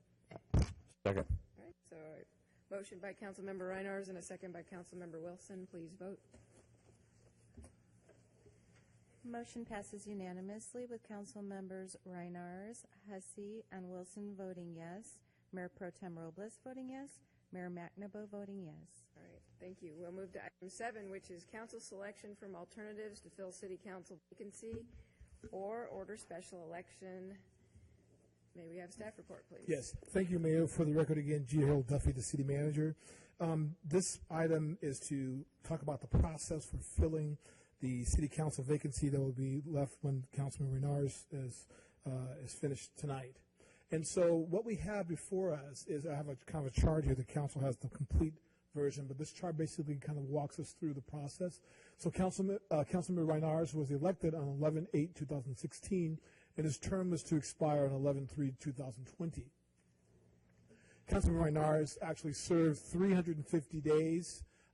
His resignation would be effective 10/24/2017, and the council would need to make the following decision.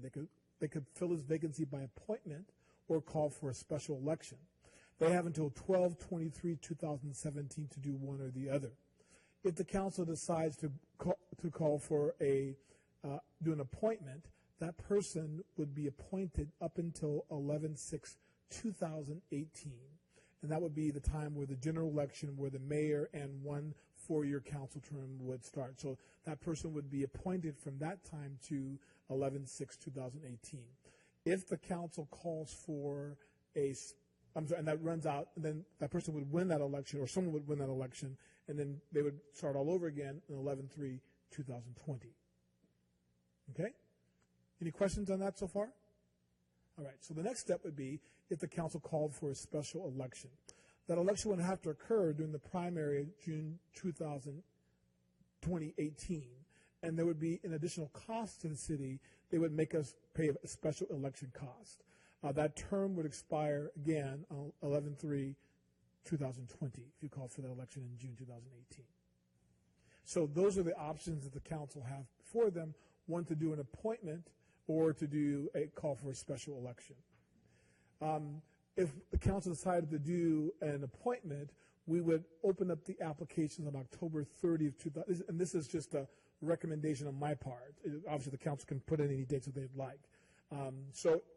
My recommendation would be on October the 30th, you would open the applications, and the applications would be due back to the council on November 17th.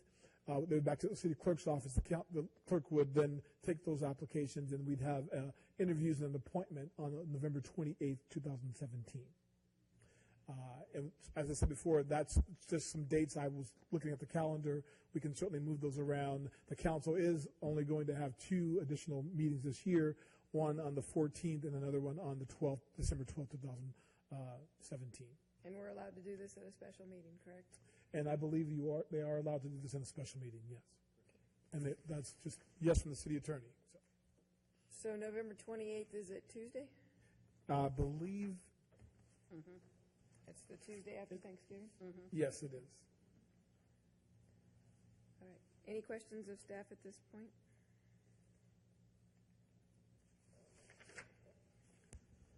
Mayor Pro Tem? Well, there's no dictates on how long it has to be, the application period is, right? That is correct. Okay, because I'd like to get this done like November 14th if we could. So have the applications out and return to us and have a meeting on the 14th for the interviews? Or if, and I don't know what your agenda looks like, but we could also have a special meeting to take care of it if need be, just to handle that, the appointment process. Okay, I believe the 28th is a special meeting, but you're wanting one closer to, the 17th would be or the 14th would be our normal meeting? Mm-hmm. And so you're saying maybe another meeting on that week to do it? Council members, your input on this? We won't ask Councilmember Reiners. Oh, yeah, on a trip, yeah.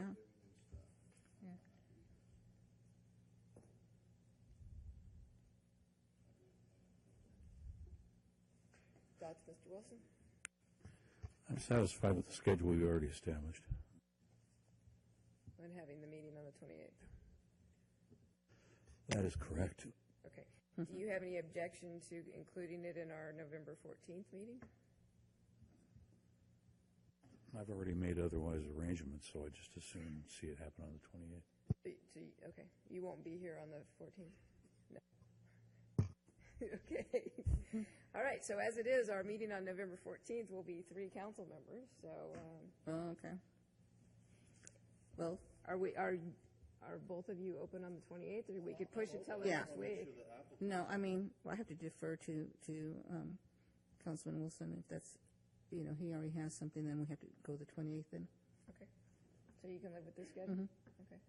So I'm hearing that we want to appoint, we don't want to go to a special election. I imagine the cost of that would be $25,000 or more, right? Yeah. Okay. All right, so any other questions of staff at this time before I open up to public comment? All right, is there anybody that would like to speak on this item? All right, seeing no takers, I'll bring it back to council for, I believe we need a motion to make this happen.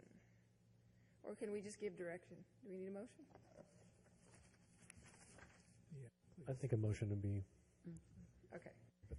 So we would probably want a motion to say that we would want to fill this seat by appointment, and that we would look to open the application date on October 30th, 2017, have the applications back by the 17th of November, and have interviews and appointment on November 28th. I second that. All right. So, motion made by Mayor McNaboe, seconded by Mayor Pro Tem Robles. Please vote. Motion passes unanimously with Council Members Reinars, Hussey, and Wilson voting yes, Mayor Pro Tem Robles voting yes, and Mayor McNaboe voting yes. All right, thank you. We will move to item 8, which is information and progress report on grants awarded in the application process. Thank you, Mayor. We're busy tonight. This is basically a report we were going to be providing the council to receive and file, just kind of an update in terms of the number of grants that we either have or in the process with, or that we are trying to receive grant funding for. So I just wanted to make sure that the council knew the number that we had. And so what we have, the first one is the adoption of implementation of active transportation plan. Actually, I believe that was awarded to us back in 2015. I think we maybe applied for that in 2015, yes. And it was awarded to us, actually awarded 2015, December 2015.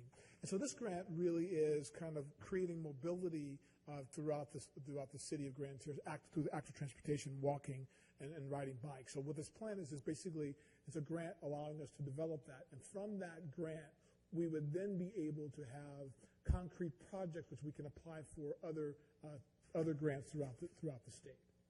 And that total dollar amount is $295,000. The next major milestone is going to be back to the council in February with a report from the consultant. Okay. The next grant is called a Connector Trail from Barton Road to Santa Ana Regional Trail. It's our urban greening grant, and we're trying to apply for a $2.4 million grant. It has a match requirement of $65,000. This is one of the grants where it's actually going to allow us to tie into existing infrastructure. So we have a bike lane that ends on Barton Road, but we can make the connection all the way down to La Cadena, and we can also have a trailhead where the bend and rail is right now. That would lead us all the way out to the Santa Ana River Trail to connect us to the Santa Ana River Trail, move forward. So we recently had a visit from the state to view the project. So they started out with about 160 applications. We made the cut of 60 applicants. We will actually know whether we receive this award at the end of the month. And that's really good for us to kind of tie into existing infrastructure. So it's kind of a really neat project. The next item is the Blue Mountain Trail Grant. As the council may recall, we applied for this grant last year. We did get a site visit. They called us personally after we didn't get the award and said, we liked the application. We really enjoyed the view. We get it when we did the site visit. We think you need to strengthen up your application. And so we contacted our grant writers and said to them, the reason why we didn't get the grant was because the application wasn't as strong as it should be.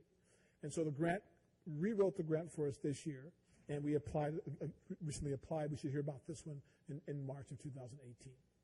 Will they come out for another site visit on this one? Most likely. Most likely, if I believe they will. But they were very impressed with the last site visit, so fingers crossed. And that's matching funds of $313,000. The total amount of the grant is $520,000. And the real emphasis of the grant will be to create that trailhead on Observation and Van Buren, and city-owned land that we already own. The next item is the State Department of Transportation Division of Planning and Local Assistance.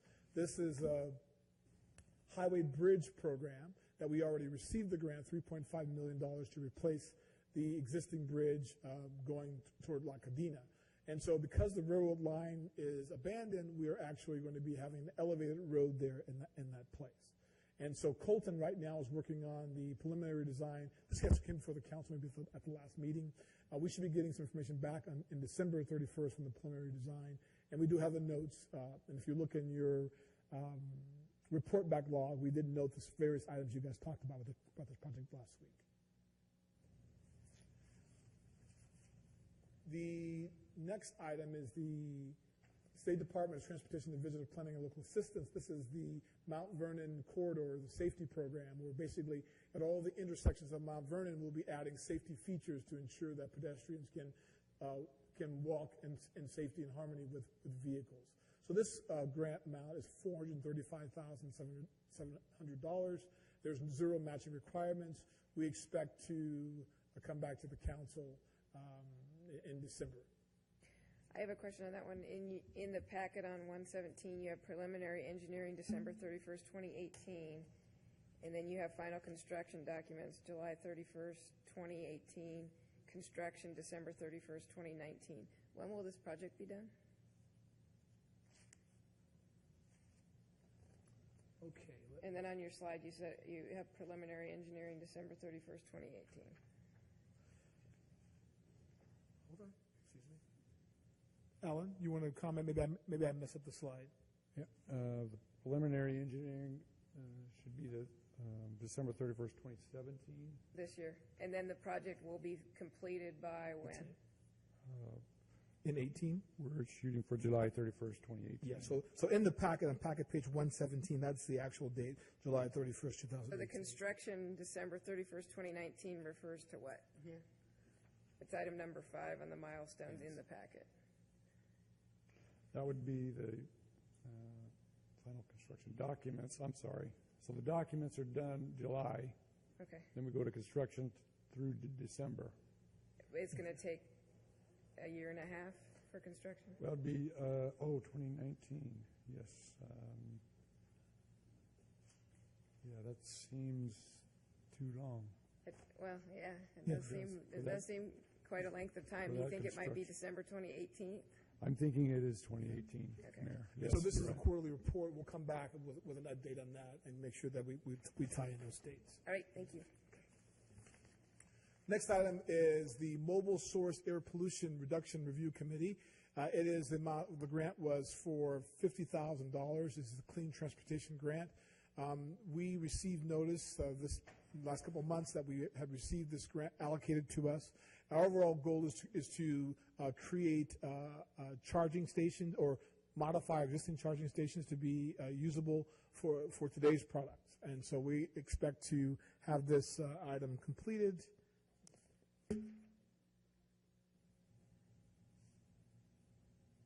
Our major milestone, present grant implication to council November 17. Let's see. On this report we have. So it's coming up to the council. Yes. Excuse me, Mr. City Manager. We don't have a completion date just yet because we haven't applied for it. Okay. So Well, we received the grant. We just have to present the program that we're shooting for. So they've allocated the agency has allocated the money to us. We have to come up with the actual program. So we'll be presenting that in November. Okay, there we go. Okay, and the next one is the rubberized asphalt from Cal Recycle. It is a $64,000 grant that will allow us to add to our second year of our CIP. We'll be able to add this rubberized asphalt. And rubberized asphalt actually lasts longer and actually is quieter for vehicles in residential neighborhoods. Okay, that concludes my reports. I'm available for any questions, and the staff will help me because most of these are assigned to either Public Works or Planning. Any Yeah. questions of staff, or any questions of staff at this time? See no questions of staff. This is a receive and file. Is there any member of the public that would like to speak on this item? All right, seeing no takers, I will close public comment and say thank you very much for your report, and I look forward to updates. You've been quite busy. We'll move to item 9, or we will take a 5-minute break. 5-minute break. We will take a 5-minute break.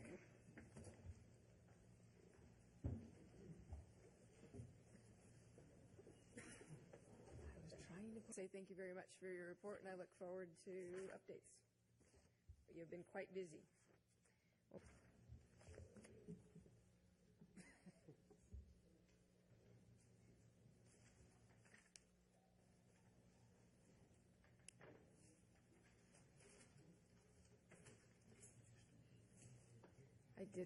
I have requests from Councilmember Wilson for my gavel. We will resume our meeting with item number 9, approval of the professional services agreement between the City of Grand Terrace and Moran Janitorial Services, LLC for facility janitorial services. May we have a staff report, please?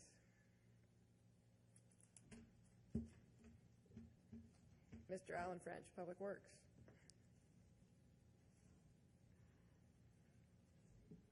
Good evening, Mayor, Mayor Pro Tem, council members. Alan French, Public Works Department. Here to present item number 9 to you. This item before you for approval is a professional services agreement with Moran Janitorial Services for the support services for city facilities and parks. Excuse me. This item supports the 2030 goal number 2, maintaining public safety by investing in critical improvements. In July of 2013, the city approved the present contract with the current provider for janitorial services for the city facilities, as well as 3 existing parks that the city maintains.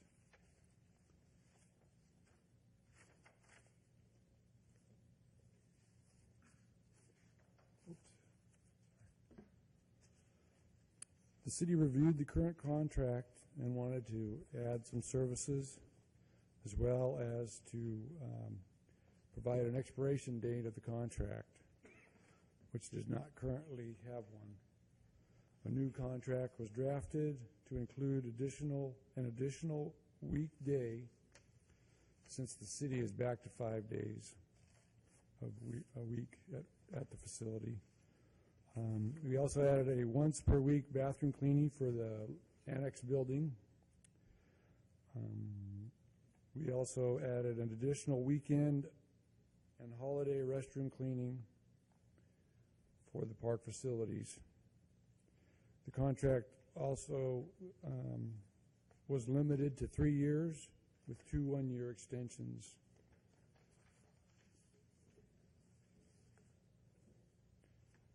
The staff issued a request for proposals with the revised contract.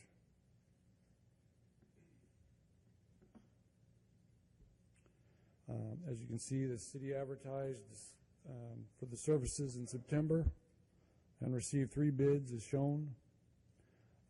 Moran Janitorial Services submitted the lowest bid at $19,980 per year. At this time, staff is recommending approval of the agreement with Moran Janitorial to augment the city staff's janitorial services for the city facilities. And I'm happy to answer any questions. All right, thank you for your report. Are there any questions of staff at this time? Councilmember Hussey?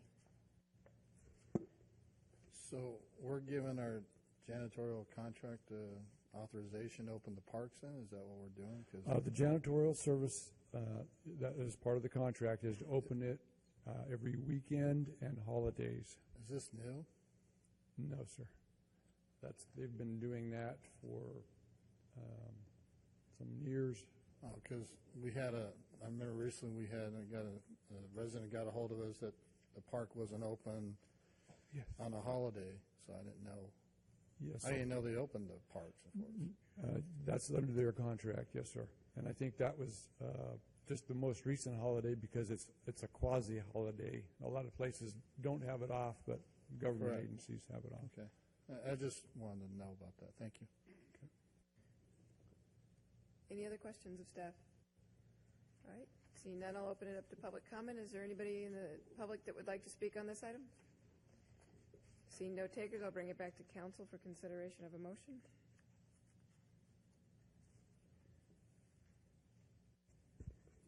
I'd like to make the motion to approve the professional service agreement between the City of Grand Terrace and Morgan Janitorial Services, LLC, for the facility janitorial services, subletting the form as attached, and also authorize the city manager to execute the agreement. Motion by Councilmember Hussey, second by Mayor Pro Tem Robles. Please vote. Motion passes unanimously with council members Reinars, Hussey, and Wilson voting yes, Mayor Pro Tem Robles voting yes, Mayor McNamara voting yes. Thank you. We'll move to item 10, which is approval of agreement with Civic Live for website redesign services. May we have a staff report? Assistant City Manager Fortune. Good evening, Mayor, Mayor Pro Tem.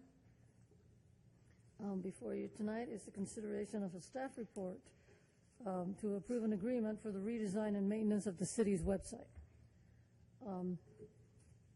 Yes, and I will quote council, during those few dark days or few moments that we had, the interim city manager thought to save costs, we would go to a free website. So a few years ago, that is what was done to save us costs, and that is what we currently have. And you get what you pay for. I'm sorry? And you get what you pay for. Yes, Mayor. And that is hosted by Weebly. And yes, there were a lot of limitations as far as what we are able to do with that website. So the current city manager thought we had requested actually funding for this, which City Council approved last year, and we carried over the funding. So we did solicit bids based on what we wanted as far as a website. We had reviewed and A lot of them showed us what their sites can do. So what we've done, considering this is a website that we want to make it easy for everyone, when we did the evaluations of all the bids that we received, we wanted to see what it would provide us over a 10-year period. So as shown on packet page 151, the lowest one, and who also had actually what we had considered best service was Civic Live. So table 2 actually shows you what the first year cost is going to be, which is $17,800, after which it will only be an annual maintenance of $2,500. So once the City Council approves this, a purchase order will be issued to Civic Live. So what we've asked is Civic Live to come and give a very brief overview of what the services they have to offer. And I do have Mr. Gordon Duff here from Civic Live, and he will be going through the new bells and whistles and what we can look forward to as far as a bigger, better, and brighter website. Please say his name again. Gordon Duff. Gordon Duff. All right. Welcome, Mr. Duff. Not to be confused with Duffy. Not to be confused with Duffy. And we won't start calling you Duff. Yeah, I wouldn't want to cause any confusion there, and I apologize. The first slide there had my colleague Dima, who was going to be joining me, but we're both going to be in Lubbock, Texas tomorrow morning. So I want to start off with a quick overview just about Civic Live. Civic Live is sort of that company that you're already working with, but you don't know that you are. So if you've ever called 911, hopefully not, we own Entrada, and we connect 90% of the nation's 911 calls. If you've ever voted on American Idol, Survivor, any of those shows, we handle all of that. We're a $2.8 billion telecommunication company who has the infrastructure to deliver these types of services to different organizations. We're government focused, so cities, towns, different municipalities, government departments. We have about 350 staff members that are working in this division alone. Of course, West itself is a $10,000, $3.8 billion company, or $2.8 billion company. We really have a huge focus on usability and accessibility. So, what good is a website if people can't find what they're looking for? And so we have some things I'll talk about very briefly, how we're able to bubble content up for those individual residents, visitors, citizens, and so on. And so that's a huge differentiator from our competitors. Usability isn't just about helping your average user find what they're looking for, it's helping all users find what they're looking for. So maybe there's somebody with some type of disability, visually impaired. We commit to the AA standard of the Americans with Disabilities Act, and so we are fully compliant there. We also offer a 4-year free redesign, so websites always have an upfront cost, and so we're trying to relieve the cities of that by including, I guess, part of that into the software as a service fee. It's in our best interest to have a nice website for our customers every 4 years. I mean, it's not corduroys. They're not necessarily going to come back into style. So, technology is always moving, and so that's something that we really focus on. You can see we're all over the United States. Why Civic Live? So we kind of broke it down into 4 main categories: design, product, services, and hosting. And we feel very strongly we do them all better than our competitors. From a design perspective, we've won a ton of awards, .com awards, Horizon Awards, and so on. We've done, the city of Loma Linda, the Coronado Island website. We've done Elk Grove. We've done tons of different sites across California. And we are actually headquartered in California itself, up in Scotts Valley. I wanted to talk quickly about accessibility, and because we are seeing more and more OCR letters going out and lawsuits coming up. And so I was listening earlier to what everyone was talking about and mitigating those types of legal risks. And so accessibility is something that's real and it's happening. You're seeing it a lot more in education, where you're getting lawsuits, parents, and so on coming forward, websites not being accessible. And so this is a huge focus for us. And we've recently helped an organization in Washington who are facing litigation, and we were able to bring over 100 of their websites and have them fully accessible. The product is also really important. And the reason is because there's 3 main challenges every website has. People can't find what they're looking for, websites don't get updated often enough, and websites are primarily one-way communication with the community. And so those are the 3 kinds of problems we're trying to solve. And we do it with our smart CMS, our smart websites. Whether it's you need us to recommend content based on who the user is, you want to give feedback from the residents, communicating issues, so citizen request systems and making the community aware of pothole requests, but also communicating that back to the community members, the people who raise those concerns, and then, of course, making it accessible to everybody.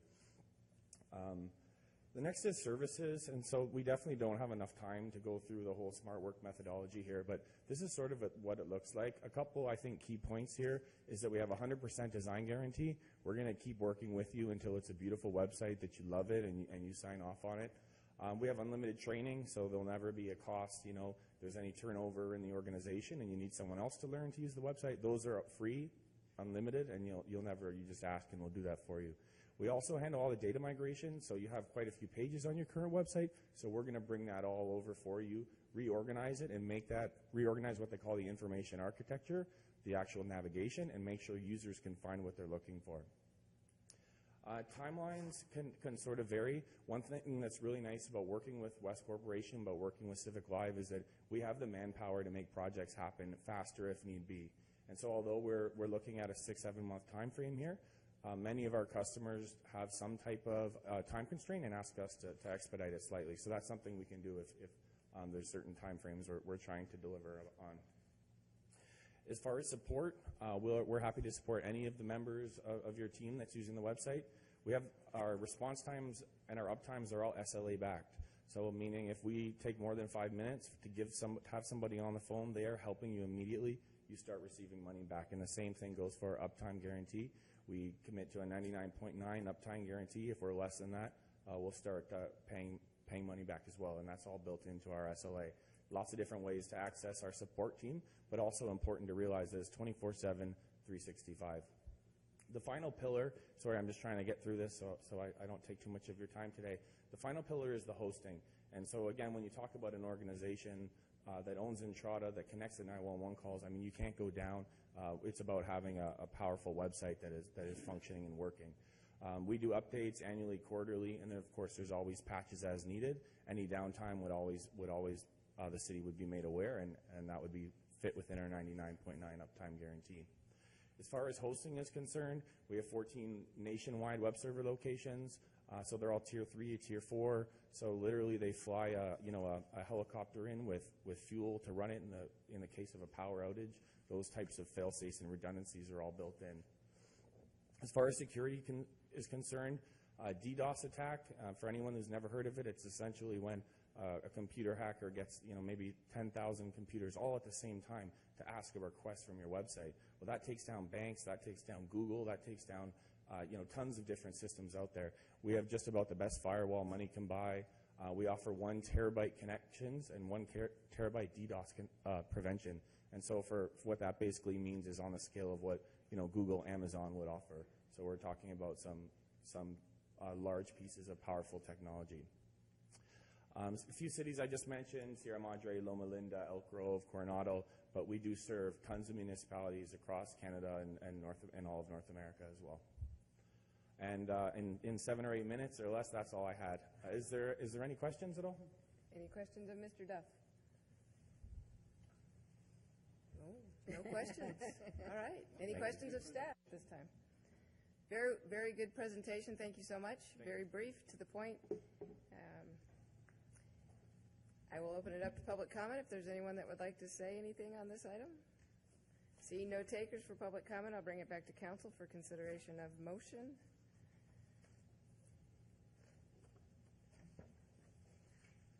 I move staff recommendation. Staff recommends City Council approve an agreement with Civic Live for the redesign and maintenance of the city's website and authorize the city manager to execute the agreement.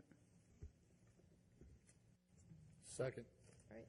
Motion by Mayor Pro Tem Robles, second by Councilmember Hussey. Please vote. Motion passes unanimously with Council Members Wilson, Hussey, and Reiners voting yes, Mayor Pro Tem Robles voting yes, Mayor McNamara voting yes. All right, thank you. Congratulations, Mr. Duff. I expect to be wowed as I was by your presentation. Thank you. All right, we'll move to item 11, which is City Department Monthly Activity Report for July through September 2017. Mr. Duffy. Thank you, Mayor. Boy, I have to wrap this up in 7 minutes.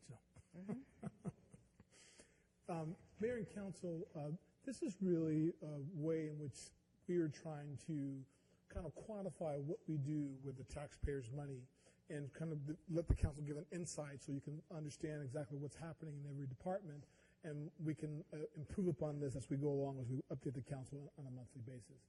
So this is our first monthly report by department, and some of the data will include July through September. Some of it will be just for July, so we'll update you with that next month report where the information is not there. So start up with the city clerk, and we try to collect the data in terms of we're not asking any department to do anything other than what they're normally doing. This is just quantifying the existing work that we do. So one of the things that's asked for the city clerk is a recognition activity. So if you remember, you see the numbers large in September because we had the big recognition ceremony of all of our volunteers. And so this is one of the charts that you'll see throughout the year.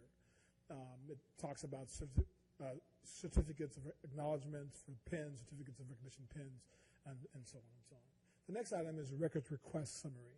And as the data will show, our city clerk actually gets quite a lot of information in terms of records requests. And then she kind of lays out the number of the process in terms of how she's in compliance with completing those requests. So during this period of time, there was a total number of pages of 304 items that were actually copied and redistributed. The next is committee commissions. This is basically kind of looking at the city's commissions and looking at the number of members there are, any alternates, and any vacancies that there are. So if you look at this particular chart, you would see that the real vacancies occurring. We have one on the oversight board, which, as a matter of months, there will be no local oversight board. It will all be a countywide oversight board. Then we have the Parks and Recreations Committee. There's a total of 5 vacancies. We haven't really blessed the list yet, but I do want to remind the council that we have, with Councilmember Reinars leaving, there are 4 appointments that need to be made. We have the names, but not all of your appointments have turned in the application, so we're waiting for that before we bring that back to the council. Next, we have the city manager's office and monthly report. This is the senior center activities, and we're going to be modifying this report, especially with the senior center program. This talks about the number of days that they serve, the days of activities. We want to get down to the number of actual activities. For example, the nutrition program number of days is July is 21, 23, and 20 days, but that doesn't tell you how many meals that were actually served, so we'll bring that back to you. So it's like 30, on average, 25 to 30 meals per day, and we're hoping to move those numbers up. We have exercise classes, karaoke, singing. These are the number of days, arts and craft classes. So we'll tweak this report to kind of show you activities. Then we also have the number of bus trips that we have within the city, without the city.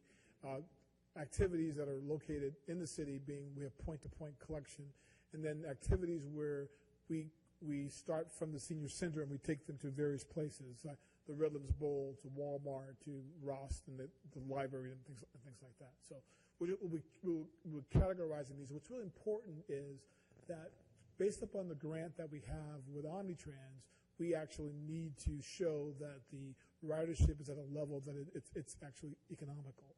And so we are growing the numbers through these multiple trips. Next is the city manager's report on activities, for example, Channel 3. If you look at that one item at the top, city council meeting replays. So we have a schedule where we actually play on a daily basis the city council meetings. Also this information on Facebook. We have the Facebook postings, the total number that we reached, engagements, number of followers. As you can see, in July, we had followers of 1,240. We are now at 1,283. We are the 4th most popular Facebook page in the 24 cities in San Bernardino County. So we're trying to move our numbers up on that. Our Twitter following is increasing. We have a number of impressions that you can see from 300 to 3,000 in September. Our followers are also increasing, and we're moving forward with and increasing our internet and reach. Also, the city manager mentioned earlier, we are the 4th most popular, with 10.31% of the population getting information based upon the number of followers that we have. Next, we have planning and development in the monthly report. This is the number of building permit activities. You can see from July 2016 to July 2017, we were actually improving in that section. Also, in planning and development, the types of code cases that we have, you can see based on this list that we have, it's pretty well spread out, but there's there 32%, and that would be, let me see. I can't see that from here. Public nuisances, fences, overgrown items. Okay, there we go. Thank you. Then we have weekend code enforcement. I believe in this one, the big thing is yard sale signs. That's a lot of activity which the weekend code enforcement person is actually doing, in addition to some other routine activities. Like, for example, and maybe Council may not know this, but every day the code enforcement officer drives the major drives in the city looking for signs of that particular nature, illegal signs and things to remove. And at the end of the day, they do the same thing. And on the weekend, the code enforcement officer does that also. And we also have animal control services. So we look up the number of activities that have occurred in terms of animal strays, owner relinquishing, adoptions, and so on and so on. We had 21 activities in July 2016, and in July 2017, we have 17 activities. So this is kind of animal control service calls. Also, you can see the total number of 27 for the month in July. Next, we have the Public Works Department, kind of showing you the maintenance daily task recap in terms of they open and close the parks. Now, not to be confused with the contract that we just let, they open and close the parks on the week. They open the parks on the weekends and holidays when city service isn't. Our city staff is off. This kind of goes with the list. They empty the trash cans at City Hall parking lot. They clean City Hall. They set up community room based on requests. They load City Hall parking lot. They do see-click fix work orders and multiple work orders, and they manage the work release. And one of the interesting things in this monthly report, they also show you the number of hours of work release hours that we have. And it's almost 1.5 more employees. And so that's a really big thing for the city. If the city didn't have that, we would have significant issues. Also, park maintenance talks about the grass is mowed on a weekly basis, and they provide service to planners. They do gopher service removal, restrooms in the AM, and trash replacement service, receptacle services Monday. Give you the schedule Monday, Friday through Saturday. Public Works, the park maintenance, they also talk about graffiti removal, the number of activities that occurred during July. You'll see this, we'll move this list forward as the months go on. With that, I just try to give you kind of a quick overview of some of the highlights of the report. And as I said earlier, we are certainly open. If there's anything the council didn't see in the report that you'd like to see, we can certainly add that information in the monthly report. Questions or feedback for staff at this time? All right. Seeing none, is there anybody in the public who would like to speak during this time? Seeing no takers, I'll bring it back to council, and that was receive and file. So thank you very much for your report. And we will move on to item 12, which is the establishment of Light of Grand Terrace Award. May we have a staff report, Mr. City Manager. Thank you, Mayor. Once again, this is the Light of Grand Terrace Award. The city of Grand Terrace in 2015, December 3rd, 2015, had its first Light Up Grand Terrace Christmas or holiday tree lighting ceremony. That event was well attended, and then the next year we actually probably doubled the size of the event. Had a bigger tree, and then it was a good event. So we were seeing that activity. I think I have some pictures. And listen to that, we kind of helped decorate the city. I think the city was doing these type of program in the past, and then when economic hard times came, we stopped. So we just started to add these items. So this is some of the activities that we were actually doing, in addition to the lit items that are on the corners. And I remember getting the calls last year from Councilmember Hussey about the snowman. whenever it rained, it went short, and so we're hoping to make sure we don't have those issues next year. In addition to that, there was a board when it was operating, we put the information there. And then there's our tree that we have that is lit, and you can see it from various points in the city. There's the mayor the first year, I believe, during the holiday tree lighting program. Actually, that's the second year. I think, yeah, with the big tree, yeah. And then there's the council at the time during that time period.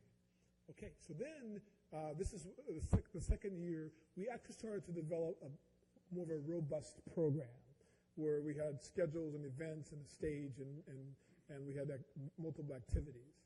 As you can see, we had quite a big crowd there. Santa was there. It was a very nice event. And this event is actually put on, sponsored by the city, and then we have other sponsors provide us with donations, and then we have a group of volunteers that have been really kind of working the activities for the actual event. Basically, our maintenance staff provides all of the infrastructure in terms of putting up the tree and putting up all of the decorations throughout on the street decorations, and they help with the setup. But really, we have a group of volunteers that really are putting a lot of effort and getting the other volunteers, the different organizations to kind of help move things forward. The band is always a big hit, and they come in force. And so the concept of this, of the Light of Grand Terrace Award, is to recognize the spirit of Grand Terrace and volunteerism. So the volunteer organizations in the City Hall actually consist of, so what I wanted to do is kind of show the council just in terms of this community is sort of built on volunteerism. So we have a number of activities where people volunteer their time.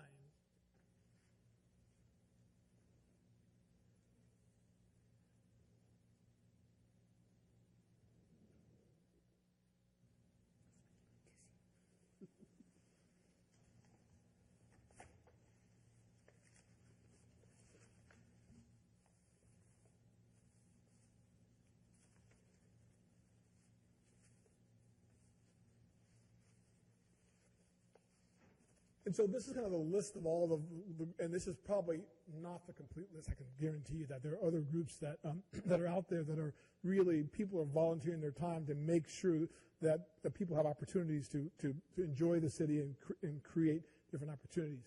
So what the Light of Grand Terrace Award would do, it would allow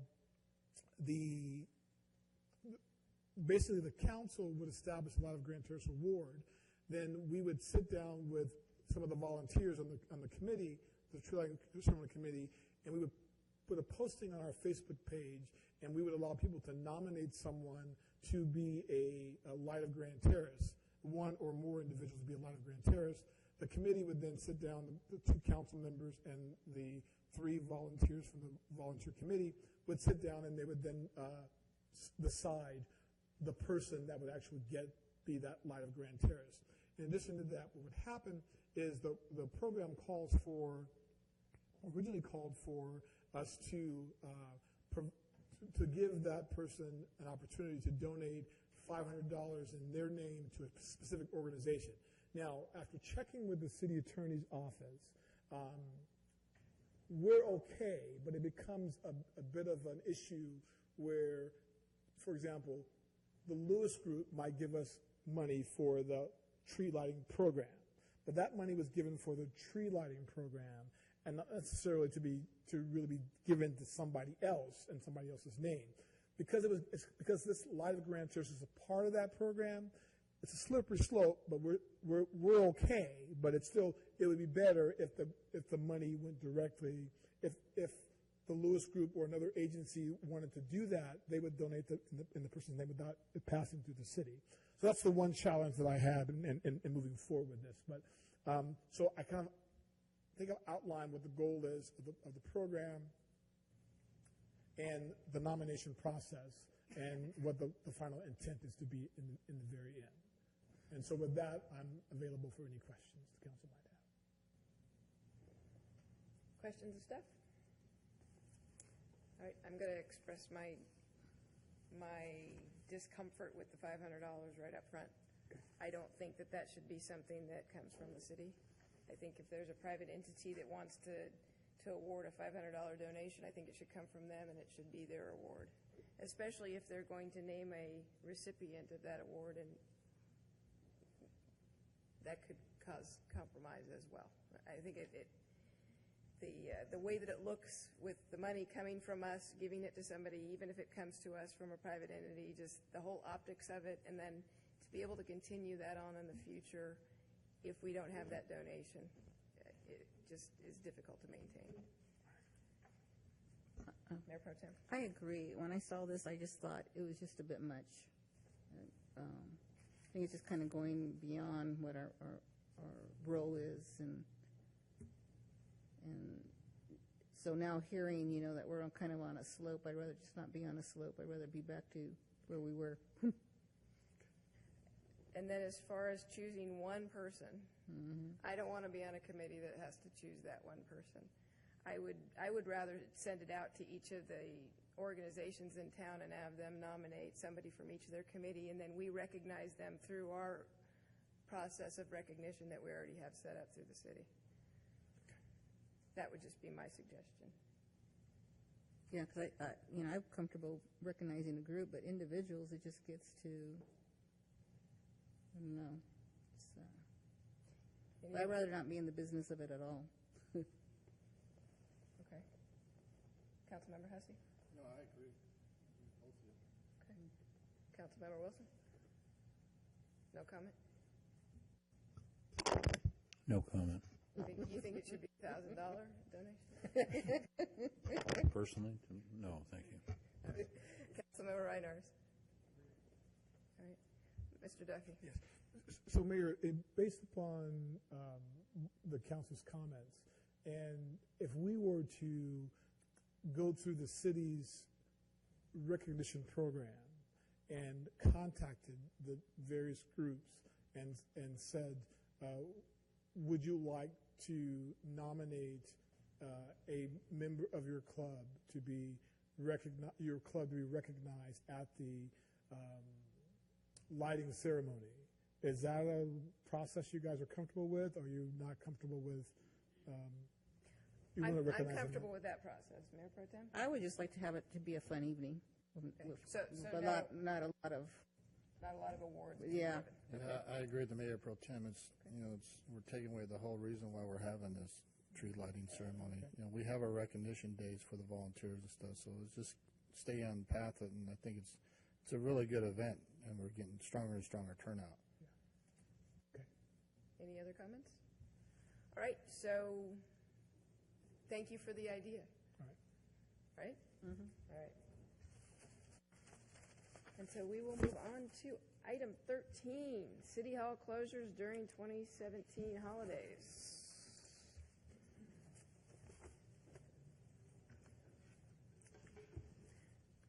May we have staff report, Ms. Assistant City Manager Fortune. Mayor Pro Tem, City Council, and our last item for the evening. It's a receive and file report regarding the closure of City Hall from December 25, 2017 to January 1st, 2018. On October 28, 2014, City Council approved the closure of City Hall during that calendar year from December 22nd, 2014 to January 1st, 2015. In April of the following year, City Council approved a resolution delegating authority to the city manager to set the City Hall closure schedule. So this report really is just to inform you that City Hall will be closed beginning Monday, December 25, 2017 through Monday, January 1st, 2018, a total of 6 work days. That concludes my report. If you have any questions, I'll be more than happy to answer any of them. Any questions, staff? All right. Is there any member of the public who would like to speak on this item? All right, seeing no takers, we will come back to council, and thank you very much for your report. We'll receive and file. And no last council meeting would be complete, Councilmember Reinhardt, without a closed session.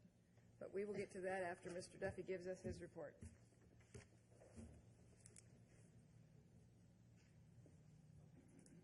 Just wanted to remind the public the 36th Annual County Country Fair will be on Saturday, the 4th of 2017. Grand Terrace City Hall, parking outside, it's always a good time. There's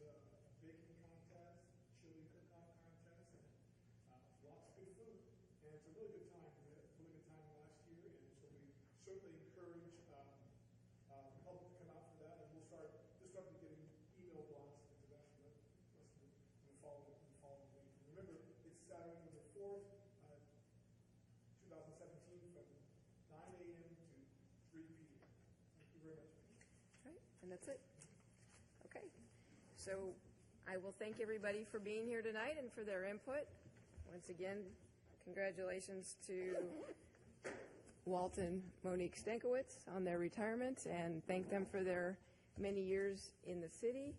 We will be recessing to a closed session. It's a conference with legal counsel, existing litigation pursuant to paragraph 1 of subdivision D of Government Code section 54956.9. The name of the case is City of Grand Terrace versus Riverside Highland Water Company, case number CIVDS 1712996.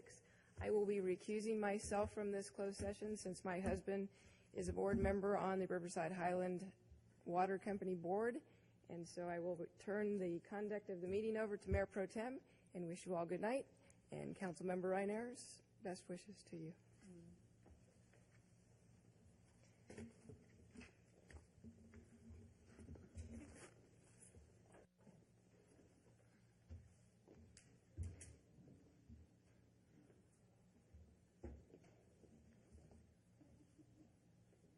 And Councilmember Reiners, best wishes to you.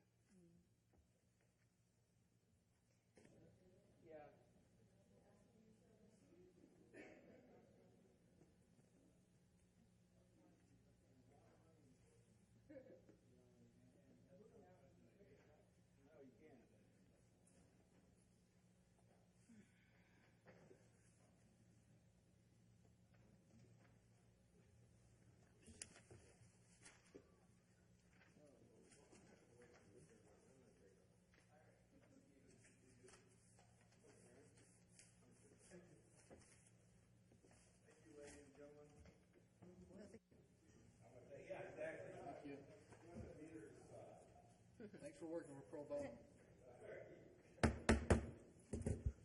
Okay, we're back to our regular city council meeting. We had closed session with conference of legal counsel regarding existing litigation, City of Grand Terrace versus Riverside Highland Water Company, and we gave direction. So now we are adjourned. Our next meeting will be Tuesday, November 14th at 6 p.m. Also, we are adjourned in memory of Grand Terrace resident Don Partee. And agenda item requests must be submitted in writing to the city clerk's office no later than 14 calendar days preceding the meeting. Thank you. 14th. No, 14th.